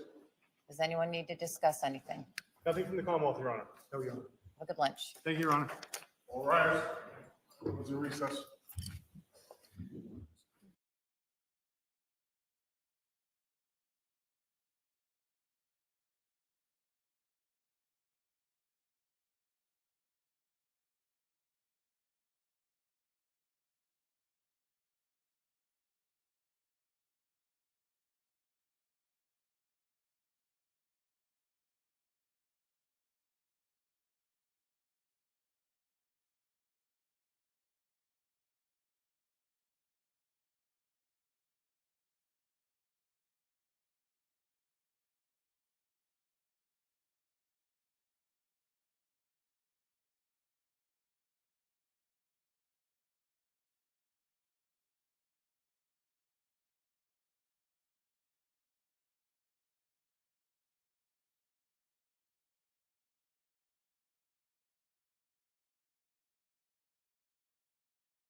You are unmuted.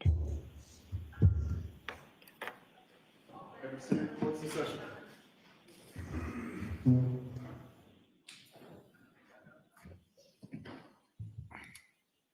So that conversation we had about the photo earlier, Commonwealth used a photo that is blurred out. Excuse me, Your Honor? The Commonwealth is to use the photo that is blurred out, The blurry one. the blurring one, and that's upon the representation that the defense is not contesting that that is a photo of her. Correct? Not gonna know the blurred one is fine, Your Honor. Thank you. All right, and there's no dispute that that's a photo of her, and you're content with me saying that to the jury. Yes, thank you. All right. Thank you, Your Honor.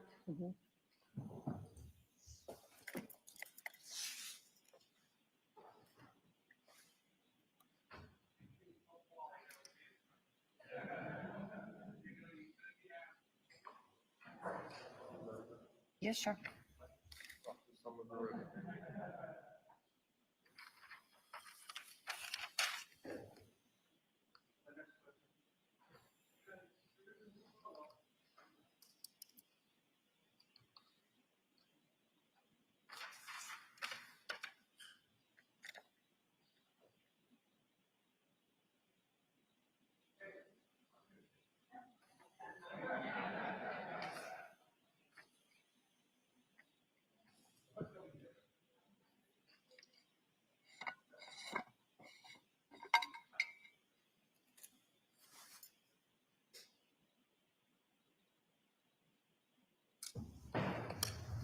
Is entering, all rise.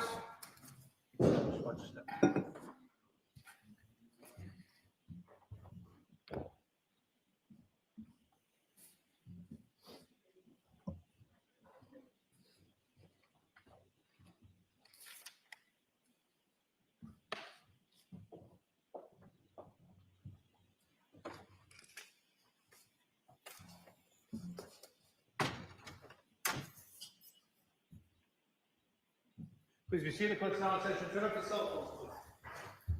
Commonwealth may call its next witness. Thank you, Your Honor. The Commonwealth would call Christopher Bernasconi.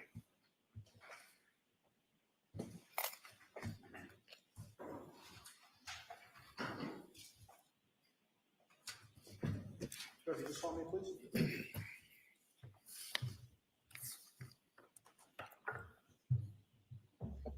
Please, clerk, just raise your right hand for me, please. Do you solemnly swear or affirm testimony you shall give in the cause now in hearing should be the truth, the whole truth, and nothing but the truth, so help you God? Thank you, Right sir. this way. Just do me a favor, just take your time, just watch your step. Seats, pull that one close.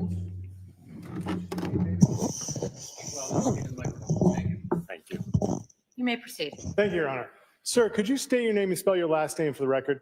Yes, it's Christopher Bernasconi, and the last name is Bernasconi. Where do you work, sir? I work for TJ Maxx. What do you do for TJ Maxx? I'm a district loss prevention manager for District 1102, which is Metro Boston. And how long have you been with TJ Maxx? 30 years. And within Metro Boston, does that include the Norwell store? It does not. It does not. Have you had the opportunity to review videos from the Norwell store, though? Yes. And have you been designated as the keeper of records for TJ Maxx for those videos? Yes. And have you helped produce those videos prior to coming to court today? Yes. Did you review them and make sure that they were that they had not been altered in any way? Yes. One of the videos, though, there's a person that's blurred. Isn't that correct? Correct. Is that done because the person wasn't 18? That is correct. Now, the videos that you turned over, that you helped produce from TJ Maxx, that was done in January of 2023, correct? That's correct. And TJ Maxx, they maintain their videos in the normal course of business, Correct. and they are done in good faith? Correct. Your Honor, may I approach? You may. Sir, is this the drive that you were looking at that had the videos from TJ Maxx on it? It is. It is for January 4th of 2023, correct? That's correct.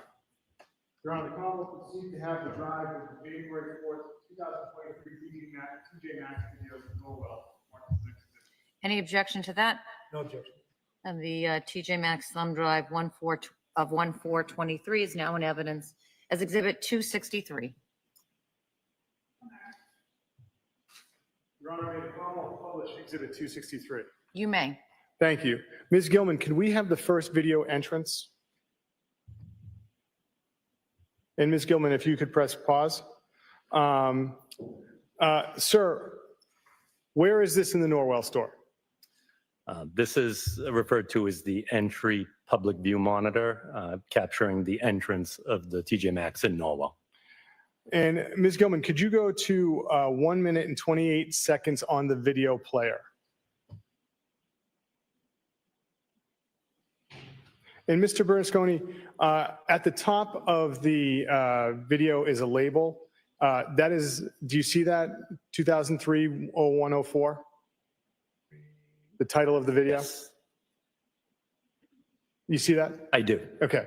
And the time on the video, is it fair to say that's 9:44 and 24 seconds as far as the start time? That's correct. Sir, are there any issues with the TJ Maxx videos as far as the accuracy of their time? They're very accurate. If you could press play.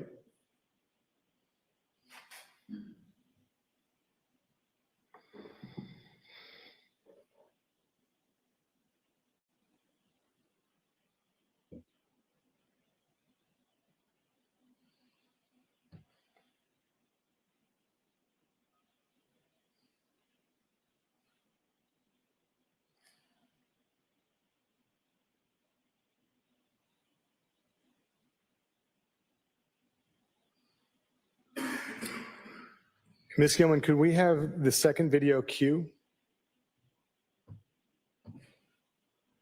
And Ms. Gilman, could you go to 8 minutes and 12 seconds on the video player, media player?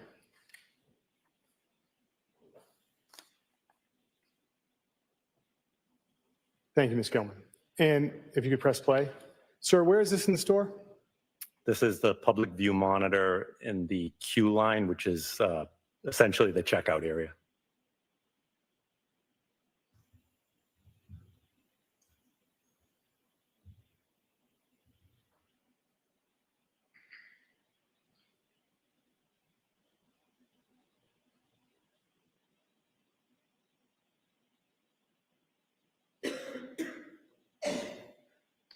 And Ms. Gilman, can we go to the final video for register 4?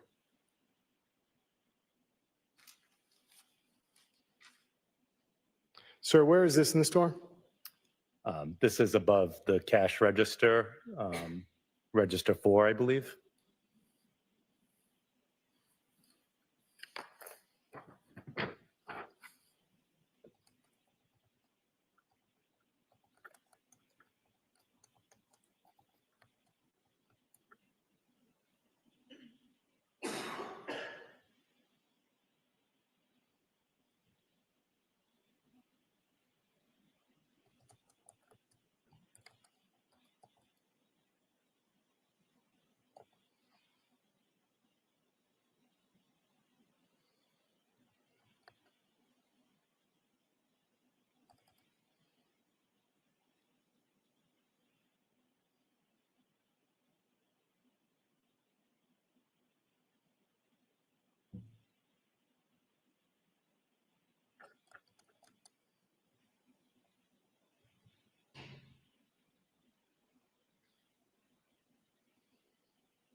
Thank you, Ms. Gilman. And Your Honor, may I approach one last time? You may.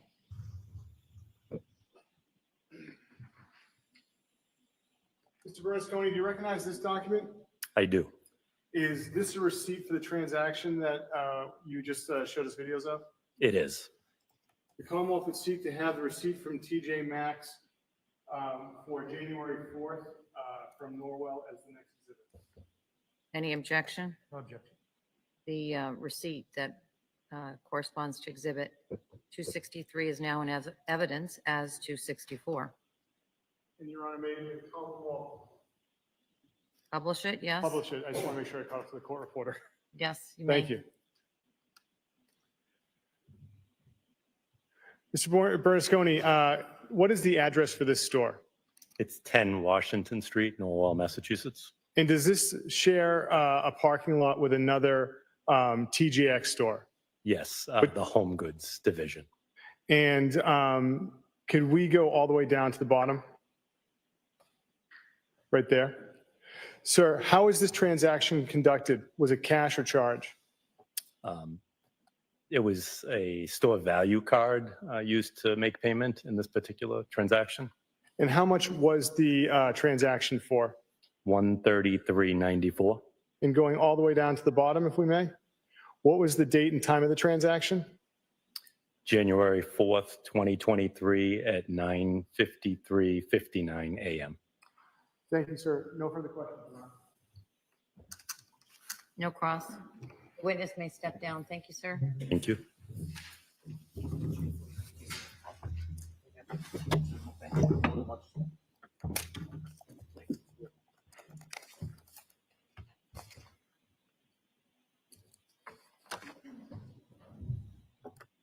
Commonwealth may call its next witness.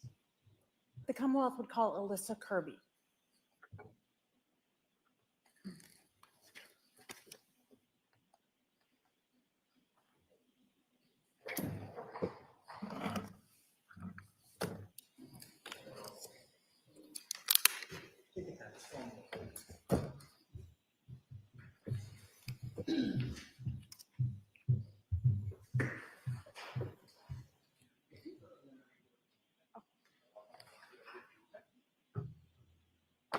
Do you solemnly swear or affirm the testimony you'll give in the cause now in hearing will be the truth, the whole truth, and nothing but the truth, so help you God? Thank you. You can be seated. You just follow me, please, okay? Take your time, just watch your step. You can have a seat. Just pull that chair a little tight. Okay, You may proceed. thank you. Good afternoon. Good afternoon. Can you please state your full name for the record and spell your name? Yes, Alyssa Kirby, ALISSA KIRB as in boy, Y.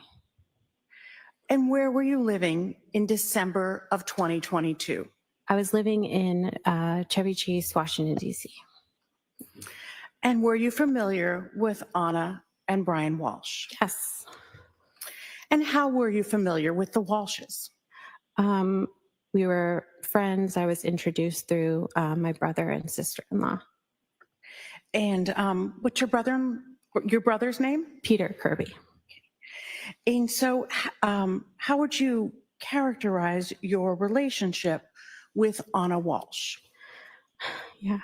Anna and I quickly became really close friends. And yeah, we were new best friends, we called it. And we spent a lot of time together. We just kind of clicked like sisters. And when did you become so close? Shortly after she moved to Washington, D.C. and lived nearby. So you said she lived nearby? Yes. Can you tell us how far she lived from you? About 5 minutes around the corner, 5-minute walk. And how often would you see her when you, once she moved to Washington, D.C.? I would say we planned to try to see each other about once a week. It wasn't always that, but about that. And how often would you communicate with her? Similarly, about once a week, or when she would come back to DC, we'd talk about when we could meet up and hang out. And did you know Will Fastow? I knew of him, yes. And how did you know of Will Fastow? Shortly after I started spending more time with Anna, she would talk to me about him as the man who sold her house, but then her interest in him and just hearing a lot about him as a person. And what did she tell you about him? She told me of that she was interested in him, that she had a crush on him, but it was a lot more talk about their connection and like, I guess what she wanted to have happen with him and her, I guess just her interest. And what did she tell you about telling Brian Walsh about this crush on Will Fastow? She told me that she was open with Brian about her crush on Will and that he knew.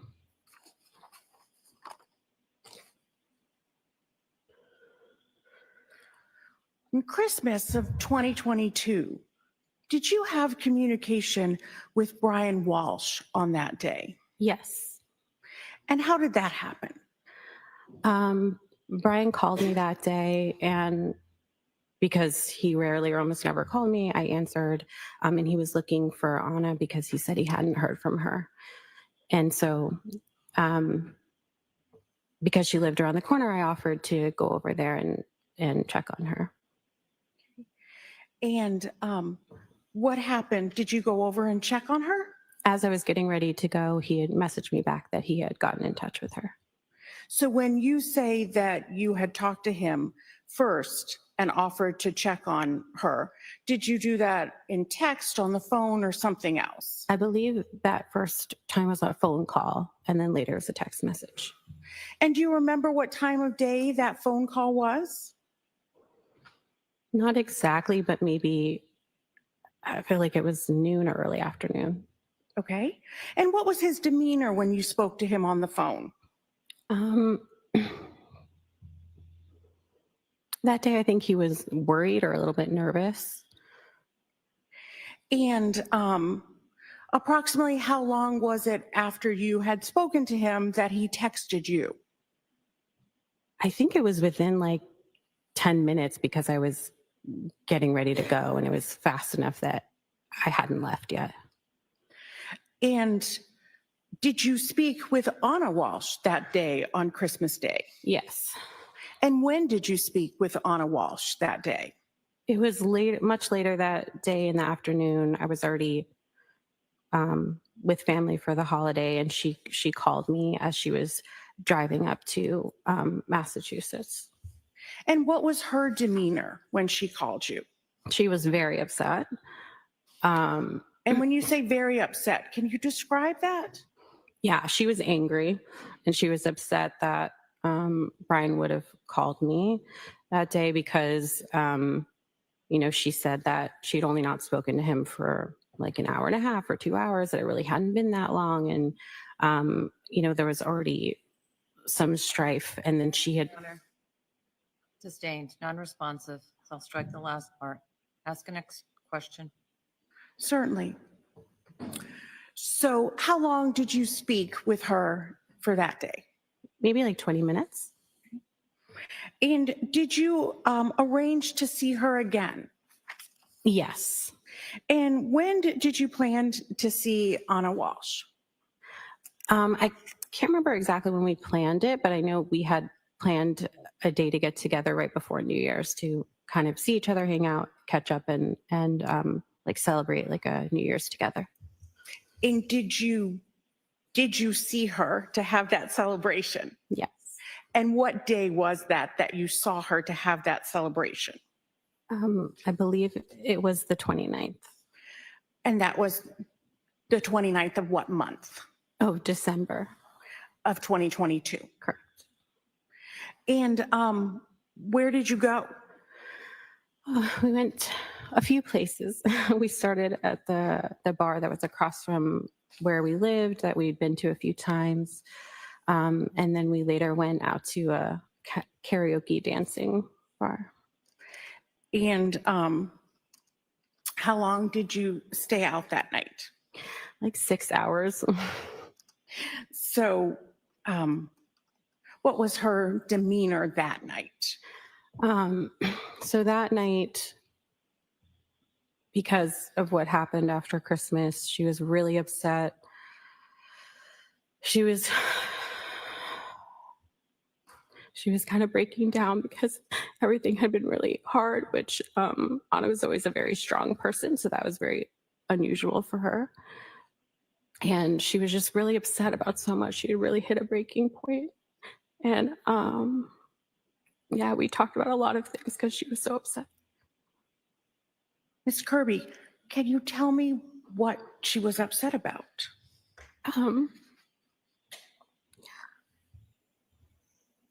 She was primarily upset about her and Brian's relationship, about being so far away from the kids, and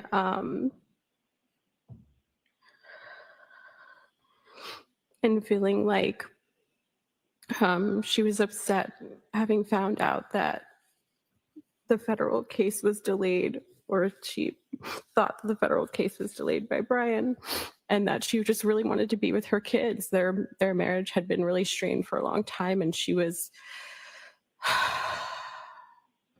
told me how like upset she was and how frustrating that was, and how she was really at a breaking point. George, I'm going to remind you that the statements that are being offered with regard to Anna Walsh's state of mind are admissible, again, limited to establishing her state of mind, as is relevant to the defendant's motive to kill. To the extent that such state of mind evidence includes statements describing the defendant's federal case, Anna's statements are admitted only to show the defendant's motive and not to show that he had a bad character or propensity to commit any criminal offense. You may proceed. Thank you.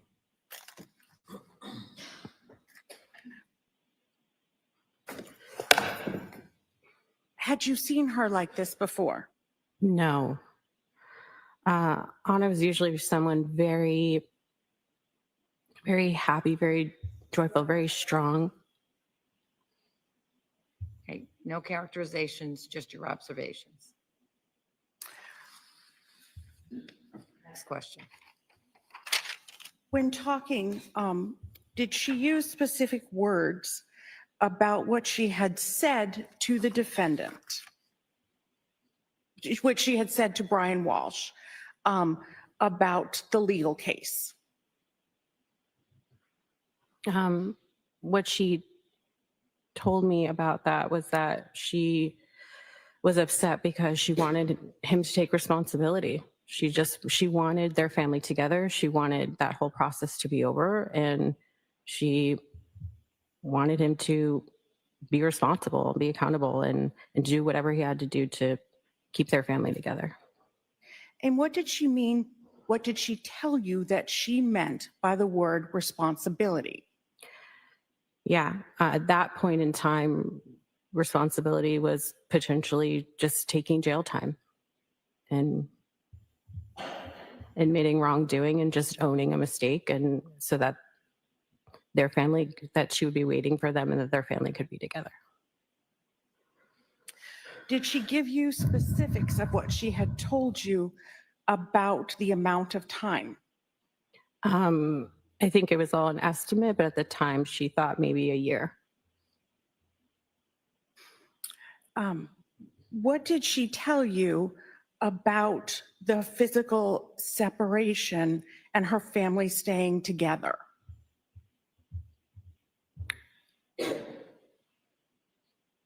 I'm sorry, I'm not quite sure what you're asking. I'm sorry, I didn't ask that well. What did she tell you about being in different states and what that physical separation might mean? Yeah, that it was really difficult for the family, but that also, because of how difficult things were, she was contemplating what that could mean legally being able to take her children to Washington, D.C. And also the physical separation from a husband was very difficult for her. What, if anything, did she tell you about having established a separate household? Oh, that she had told me that everything was set up in her name, the house in Washington, D.C., and the bills were, everything was in her name. So she was trying to figure out a way that she could have the kids with her in D.C.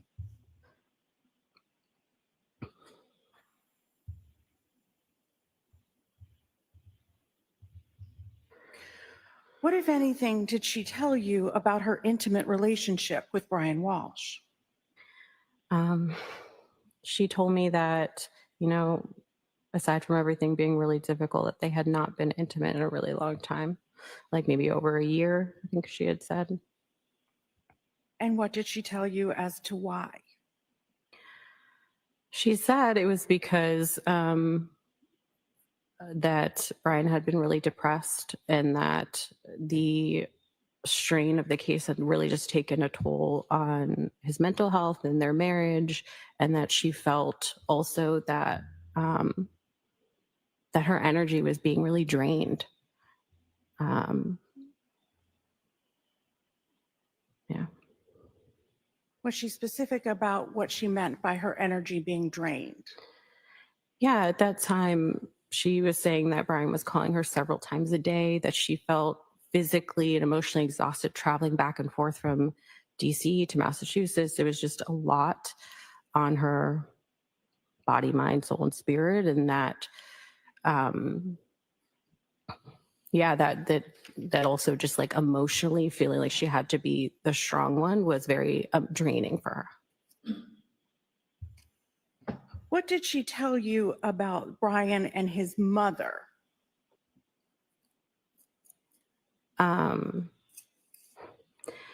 She had always said that. Your Honor, objection. I'll see you at the side of the bench.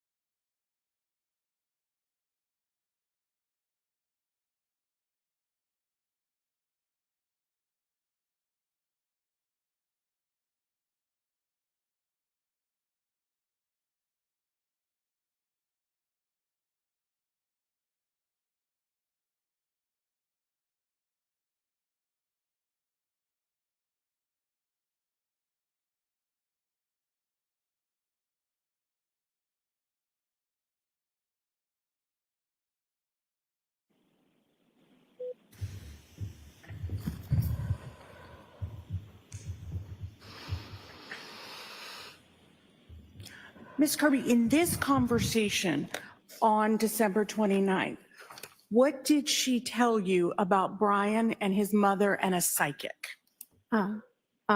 She told me that Brian had told her that his mom went to a psychic and that the psychic had said that she was having an affair.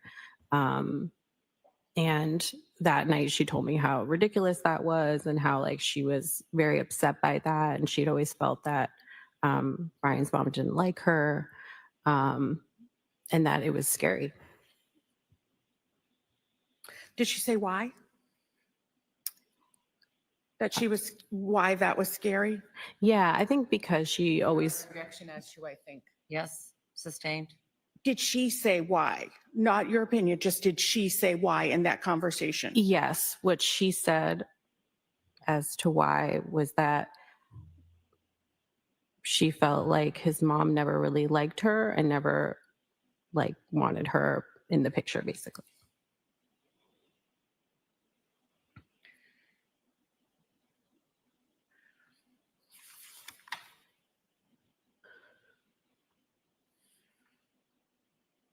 Your Honor, at this time, I'd ask to publish from one picture from Exhibit 145 on page 39. It's already in evidence. It is already in evidence, You may just the picture. You may publish it. Thank you.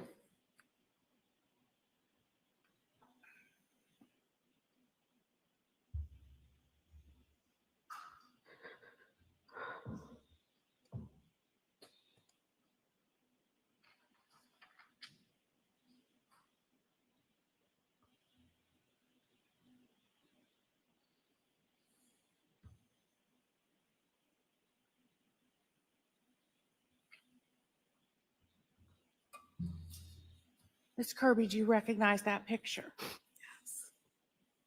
Can you tell me who's that a picture of? Picture of me and Anna. And when was that picture taken? That night we went out on the 29th.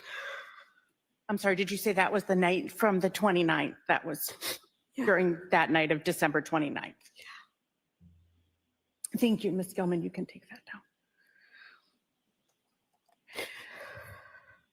Did you see Anna Walsh after the evening of December 29th into December 30th, because you said you were out late, of 2022? No. When did, if you know, when did she leave for Massachusetts? She left that next day on the 30th. And when did you expect her to return to Washington, D.C.? I think she had said like the third or fourth. It was a few days after New Year's. She was planning to come back. Of January? Correct. Okay. And when was the last time that you communicated with Anna Walsh? Right after midnight on New Year's Day. And after that exchange with Anna Walsh on New Year's Day, right after midnight, did you get texts from Brian Walsh? Yes, on the 2nd. Your Honor, I'd ask to get an exhibit and then approach. You may.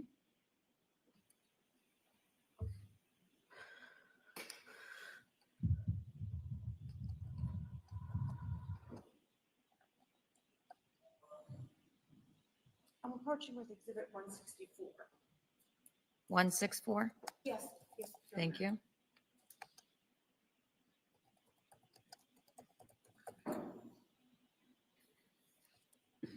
I want to just look at that for a moment.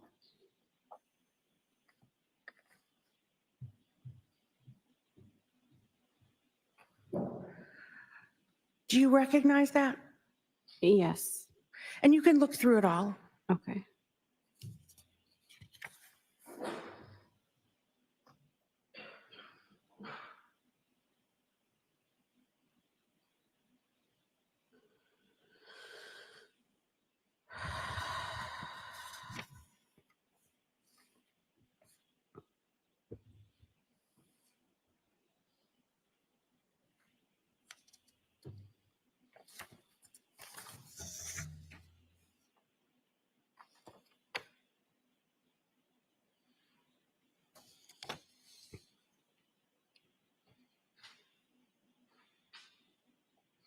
Okay.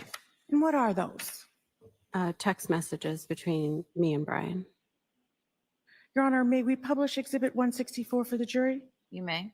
Thank you.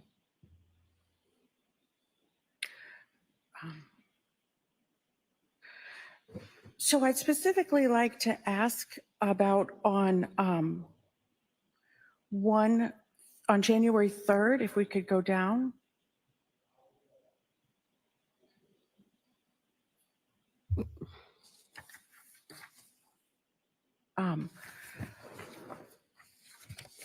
Can you read on page 2, can you read that in green? Yes. It says, hello, I know we did this a week ago, but have you heard from Anna?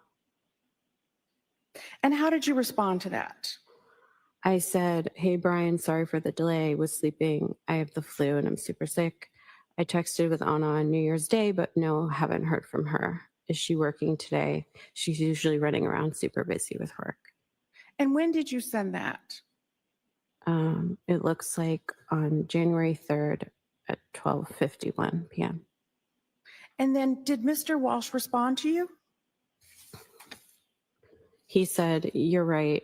I'll let you know when she calls. Feel better soon. And then did you contact him later? After that, I said, thank you. Yeah, and then the next morning, I was sick, so I slept the whole day. And the next morning, when I realized I hadn't heard back, I texted him, did you ever hear back? And then what happened? And then he said, no, they're looking for her at work now. And that's when I got really scared that something was wrong. So what did you do after hearing that? After that, I called my brother and I asked if he had heard from her and was explaining the situation. Well, we can stop the publication. I'm sorry. Sustained. So just tell me what you did. What did you do? Oh, after that text message, I called my brother and That's fine. That's Okay. all. And then what did you do after calling your brother? Did you speak with Brian Walsh at some point on the phone? I did, but I don't remember if it was later that day or the next day on the Okay. phone. And who was on the phone with Brian Walsh? There were some calls that was just me and Brian, and there was one call with Brian and his mother. And what was the call with Brian and his mother like? Well, his mother was pretty combative. I think she sounded You approach sidebar? Yes.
going back for just a moment on the 29th, did Anna ever tell you how Brian reacted to his mother saying, the psychic saying that she was having an affair?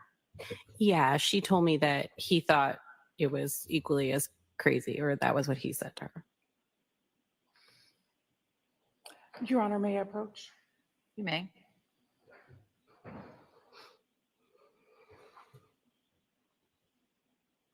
gonna swap out one and give you another. Recognize that jacket. Yes.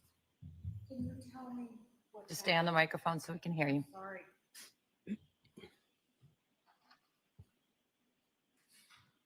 Can you tell me how you recognize that jacket? As Anna's jacket, one that she wore. Your Honor, I'd ask that this be the next exhibit.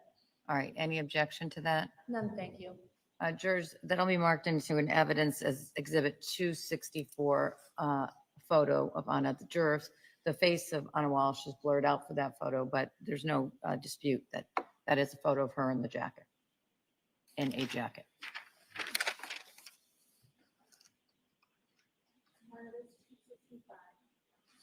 Thank you. 265? Oh, yes. Thank you. 265. 265, yes.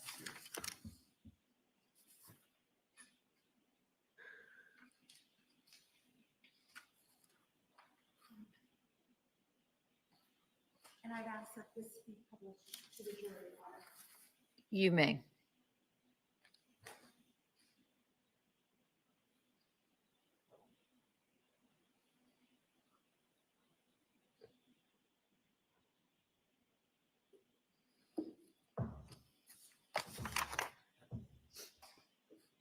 Thank you.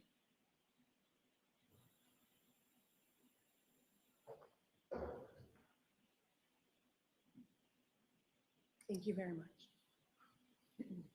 Cross? Thank you.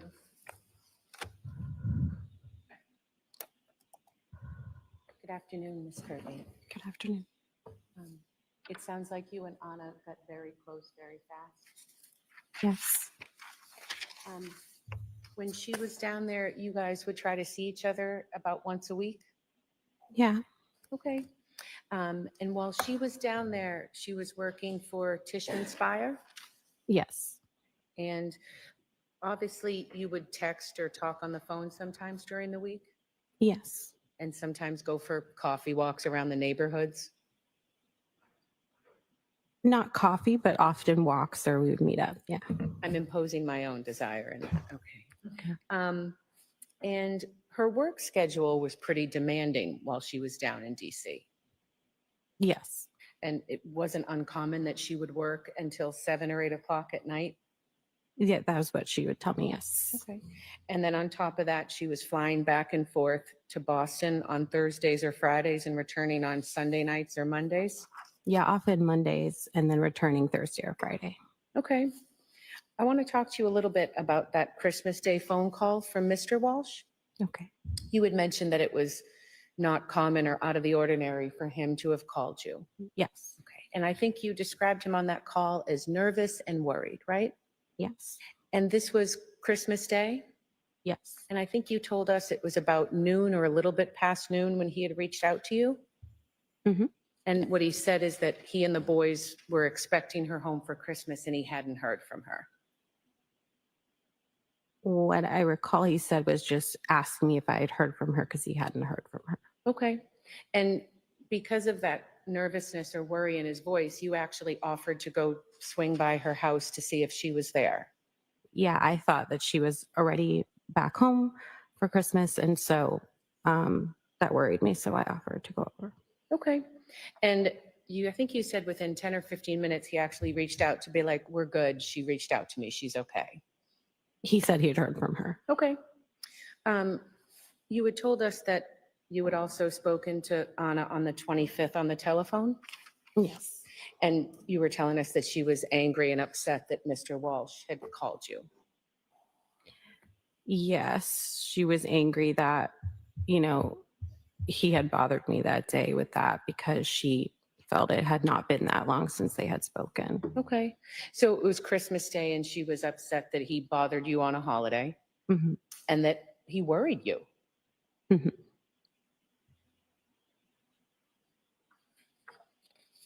You had mentioned that Anna had a friend named William Fastow. Yes. Okay. And I think you told us that she shared with you that she had a crush on him. Yes. And she told you that she told her husband that she had a crush on him. Yes. And that Anna, when she was talking about sharing that with her husband, that they always had an open, honest relationship. Yes, that's what she said. Okay. And in that conversation, when she was telling you about how she had told her husband about having a crush on Will, that Brian wasn't the jealous type. When she told me that, I was surprised, and she said that was the relationship. They were open and that he wasn't jealous. And not only was he not jealous, that she kind of wished he was a little more jealous. I think in the way that a wife would want a husband to be protective. Yes. Okay.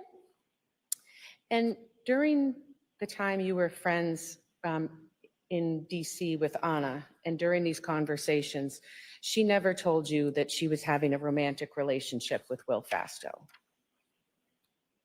Not specifically, no. We talked a lot about Will, but not that anything had ever actually happened. Okay. So you believe that they had a connection and she had a crush, but she never told you that they had been romantic or intimate. Correct. I think you had said that during this conversation on the 29th, Anna had said that lately she was just feeling drained of energy, right? Drained of energy just due to everything going on. Yeah. Okay. And she had also told you that she was someone that would stay up late and get up early in the morning, right? I think she kept a busy schedule, not that she specifically always stayed up late and got up early, but that, she was doing a lot, and she just was a very energetic, passionate person. And towards the end of December, there was a shift. There was a change in that. Yes. And she told you that she was falling asleep earlier and getting up later, and that was unusual for her. Yeah, that she was really just starting to be sad, and everything was taking a toll on her. Yeah. Okay. And it was when she was reporting this to you, she was talking about how even sleep, that she was falling asleep earlier, falling asleep earlier in the night. She was sleeping later in the morning than she usually would. I don't recall that exactly, just that she said that she felt so tired and burnt out. Okay. You had mentioned that you had plans to get together on 12/29, but you also had plans to go out on December 20th, the week before.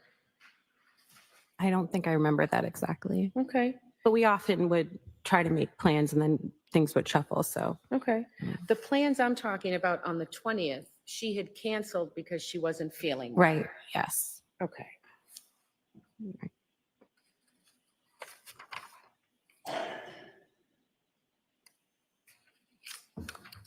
You shared with us during that long night out with Anna that the two of you were talking a lot about how it was difficult that she was away from her family. Yes. Yes, okay. Oh, I apologize. And she told you that she said to Brian, you need to resolve this. Even if you go to jail, we'll be here for you when you get out. She didn't specifically say like this, then this. It was more like a conversation about taking responsibility, accountability, what that would mean, that could mean just owning it and taking the jail time if that was because the sentencing hadn't happened. So we didn't know exactly what it would be, but that was something she wanted for him to take care of their family in that way and just take responsibility, Okay. have it be done. And I think you told us earlier on direct that she said to him, we'll be there even if that happens, meaning her and the boys. And I don't think she said that directly. It was more like communicating to me that she wanted their family to be together, even if that meant Okay, jail time. Yeah. okay. So I think they were still figuring out like what to do. They'd been living apart and she wasn't sure what would happen. And so what you're telling us is that she wanted her family together Mhm. and that she wanted him to do whatever it took so that her and Brian and the boys could be together. Yeah. Nothing further, Your Honor. Any redirect?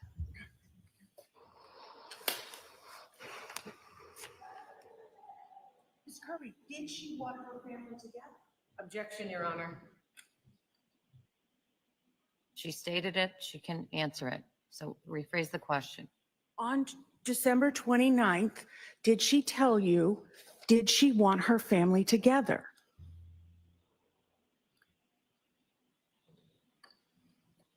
I think Objection, Your Honor. As to All I right, think. listen to the question, answer the question if you can.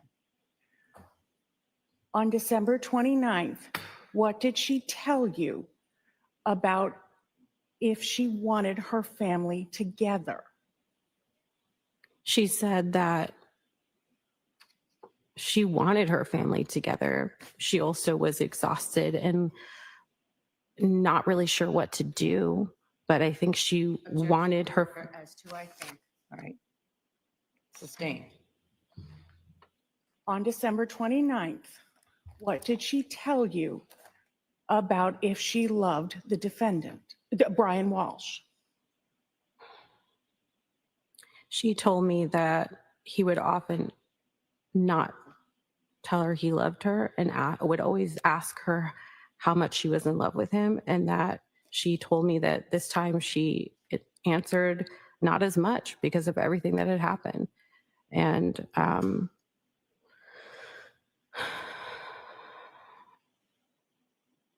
yeah, that she was falling out of love, and also that she wanted, I think she saw. Objection, Your Honor. As to I Again, think she saw. I know it's a long time ago, but it has to be the statement she made to you, not what you think Okay. or what you understood from it. It's statements that she made to you. Okay.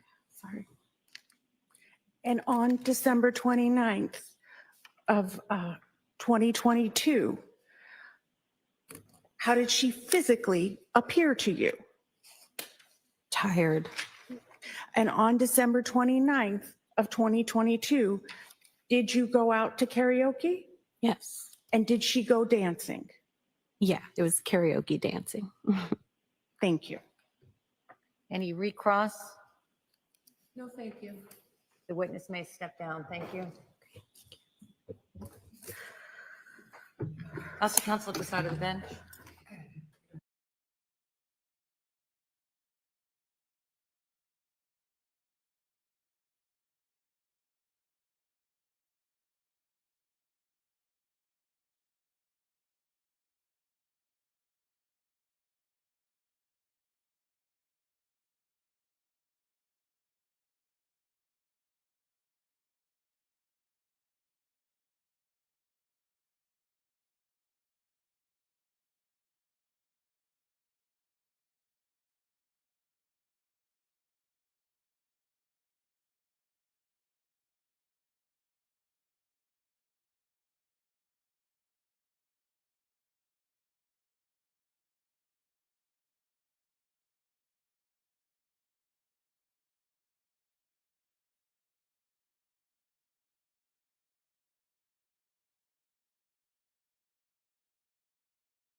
Jurors, I'm going to read another stipulation to you now.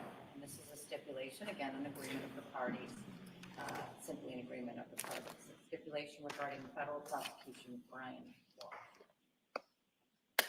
Brian Walsh was arraigned in the United States District Court for the District of Massachusetts in Boston, Massachusetts on May 11, 2018. On April 1st, 2021, Brian Walsh pled guilty to indictments for wire fraud, interstate transportation for a scheme to defraud, and conducting an unlawful monetary transaction. On October 6, 2021, an initial sentencing hearing took place in the United States District Court.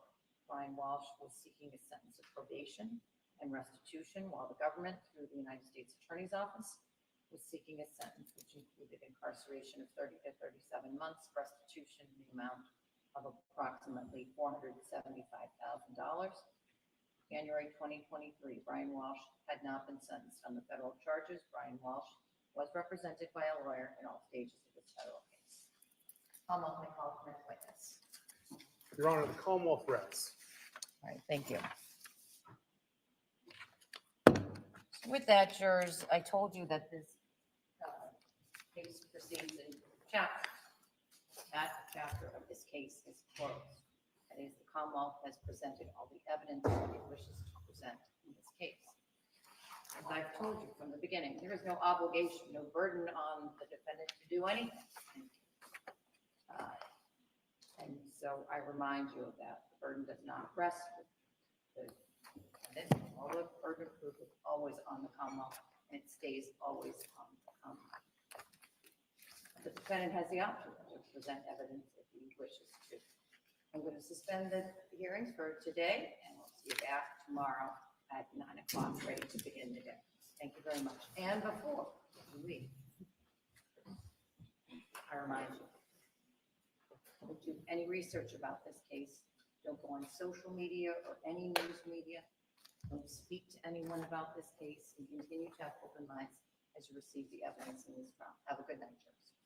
Jurors exiting, all rise. First, please leave your notebooks in the chairs. Watch your step.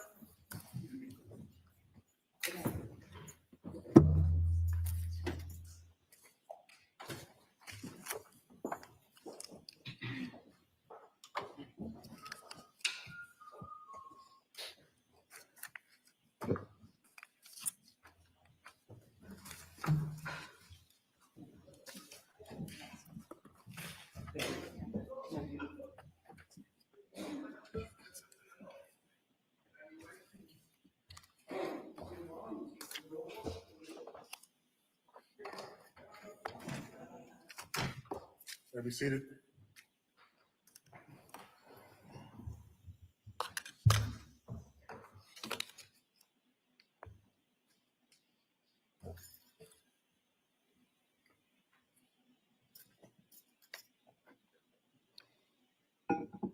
What do we need to discuss? First, we probably need to discuss, and it would move for required finding and accuracy. Go right ahead. And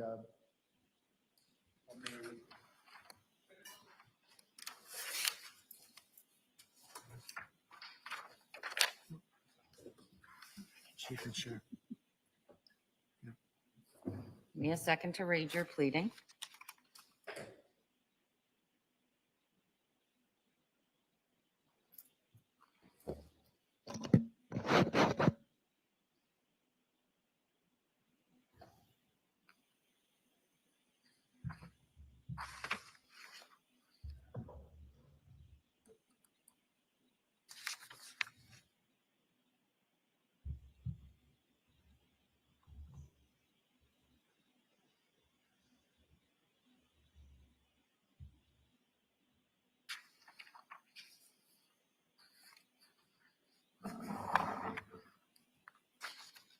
All right, I'll hear from you.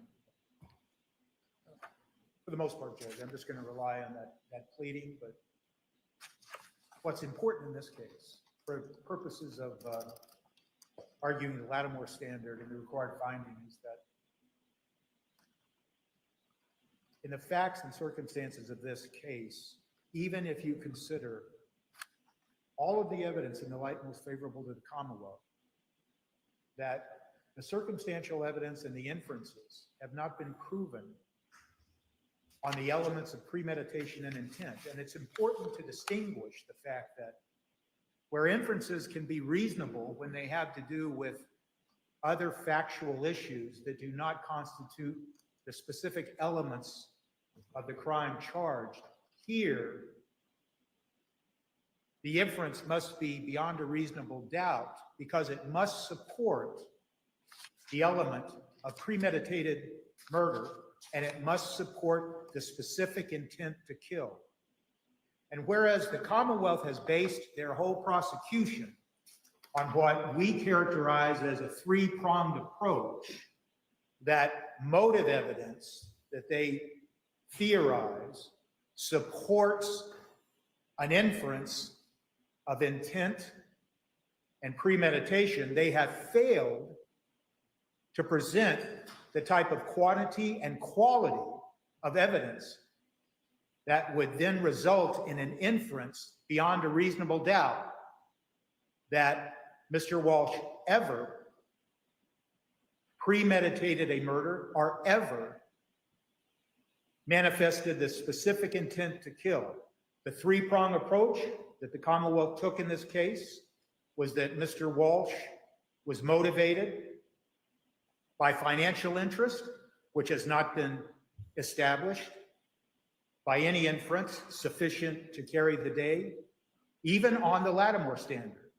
The second prong is that somehow Mr. Walsh was using his children and his role as primary care provider to avoid going to prison, and that has not been established by any sufficient evidence. And then there's the third prong, and it has to do with the affair, and where it seems clear that the Commonwealth has established that Anna Walsh did in fact engage in an intimate affair with William Fastow. They have failed to establish sufficiently to withstand a Lattimore standard that he even knew about the affair. In fact, if you consider the evidence in the light most favorable to the Commonwealth from their own witnesses, there is no evidence presented to this jury that he knew about the affair, that he reacted to any knowledge of the affair. In fact, the reaction that he had fell far short of someone that was even jealous of the fact that Miss Walsh reported to him specifically that she had a crush on Mr. Fastow. And I understand, we understand that whereas motive is not an element, that's not what we're arguing. And I say in our motion that if the government stands up and says since motive is not an element, that the argument that we just made doesn't apply. Well, that misses the point because that is the whole foundation of their prosecution in this case. And so respectfully, Judge, in the unusual circumstances and the complex circumstances presented in this case, I would ask that a required finding be entered on indictment 001. Thank you. Thank you, Your Honor. Viewed in the light most favorable to the Commonwealth, the evidence is sufficient for a jury to find the defendant guilty of the premeditated murder of Anna Walsh. Your Honor, as to evidence that the defendant killed Anna Walsh, the defendant was the only adult in the house on January 1st after Mr. Mutlu left.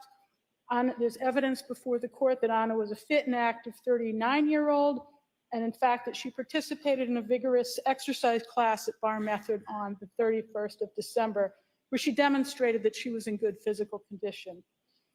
Evidence of the bloody slippers, bloody bath towels, bloody carpet, on his broken Gucci necklace, combined with the defendant's internet searches about cleaning blood from wood floors, his purchase of large quantities of cleaning products, are sufficient for the jury to find that Anna met a violent death in the living quarters of 516 Chief Justice Cushing Highway. I'd also point out there was a cut on the defendant's thumb, and there was evidence that he did purchase Band-Aids and some antibiotic cream on January 1st. As to deliberate premeditations, there's evidence that the defendant was aware of Anna's relationship with another man. He told police that he monitored the Chase credit card statement. That is an evidence before the court. That statement includes a purchase of a plane ticket to Dublin in over the Thanksgiving holiday in 2022. The defendant was aware of Anna's itinerary. He told police that he had suggested that she go out during a layover in Frankfurt, which she did have a layover in Frankfurt at one point of that travel. And again, looking at that travel, it's clear that looking at the chase statement that it was indicated a trip to Dublin. And the defendant told police that she had only gone to Serbia to see her mother. And I suggest the evidence is more than sufficient to find that he was aware of that trip to Dublin. He also searched Will Fastow's name on December 25th, and he also researched emergencies in buildings that Anna managed in DC. I'd also point out that the defendant's phone, which he said was mislaid from December 31st to January 2nd, he told Mr. Mutlu that when Mr. Mutlu came for the New Year's Eve dinner. That phone was repeatedly unlocked and connected to a power source while it was supposedly missing. The evidence indicates that the defendant used that phone to create an alibi for himself. It explains why he was not contacting Anna. And then when he did say he recovered the phone, he started sending text messages to Anna, and he later showed those messages to police. It suggests he was using the missing phone as a way to create an alibi for himself. And to explain why there was he didn't have the phone with him when he went to Vin and Liquors and threw something into the dumpster, or when he was in Lowe's buying cleaning supplies and cutting tools on January 1st. Your Honor, there's also ample evidence of motive. There's evidence that the jury can find that if Anna took the children to DC, the possibility of the defendant avoiding jail time on the federal charges would lessen. We heard testimony today about the impact of that on Anna and what she intended to do. Anna also had life insurance policies and financial accounts, which the defendant was the named beneficiary, and he stood to inherit substantial funds if Anna Walshe were deceased. And also, Your Honor, the defendant's elaborate web of lies regarding Anna allegedly leaving for a work emergency in DC. He lied to friends, family, and the police about that. I suggest that that also is sufficient evidence to give this case to the jury, and would ask that you deny that motion for required finding of not guilty. All right.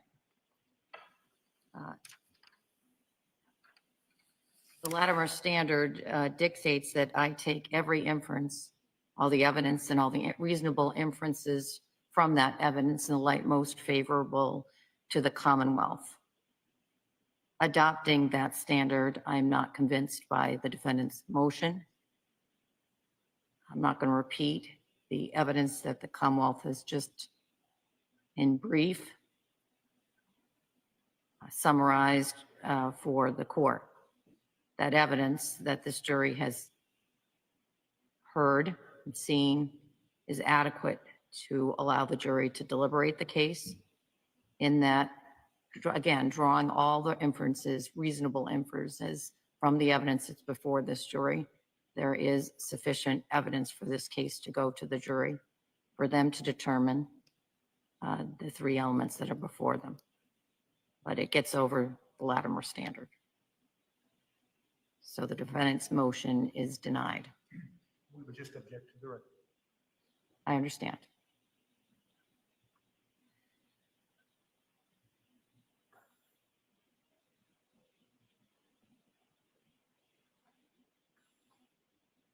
You indicated to me at the side of the bench there were some evidentiary issues you wanted to address with me. There are. Can we go to the sidebar for these, Your Honor? Yes, you may.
All right. So I think we all have our tasks for the evening, and I'll see you back tomorrow. Anybody need anything? All right. Thank you very much, everyone. Thank you, Your Honor.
We need to stay out. Go ahead.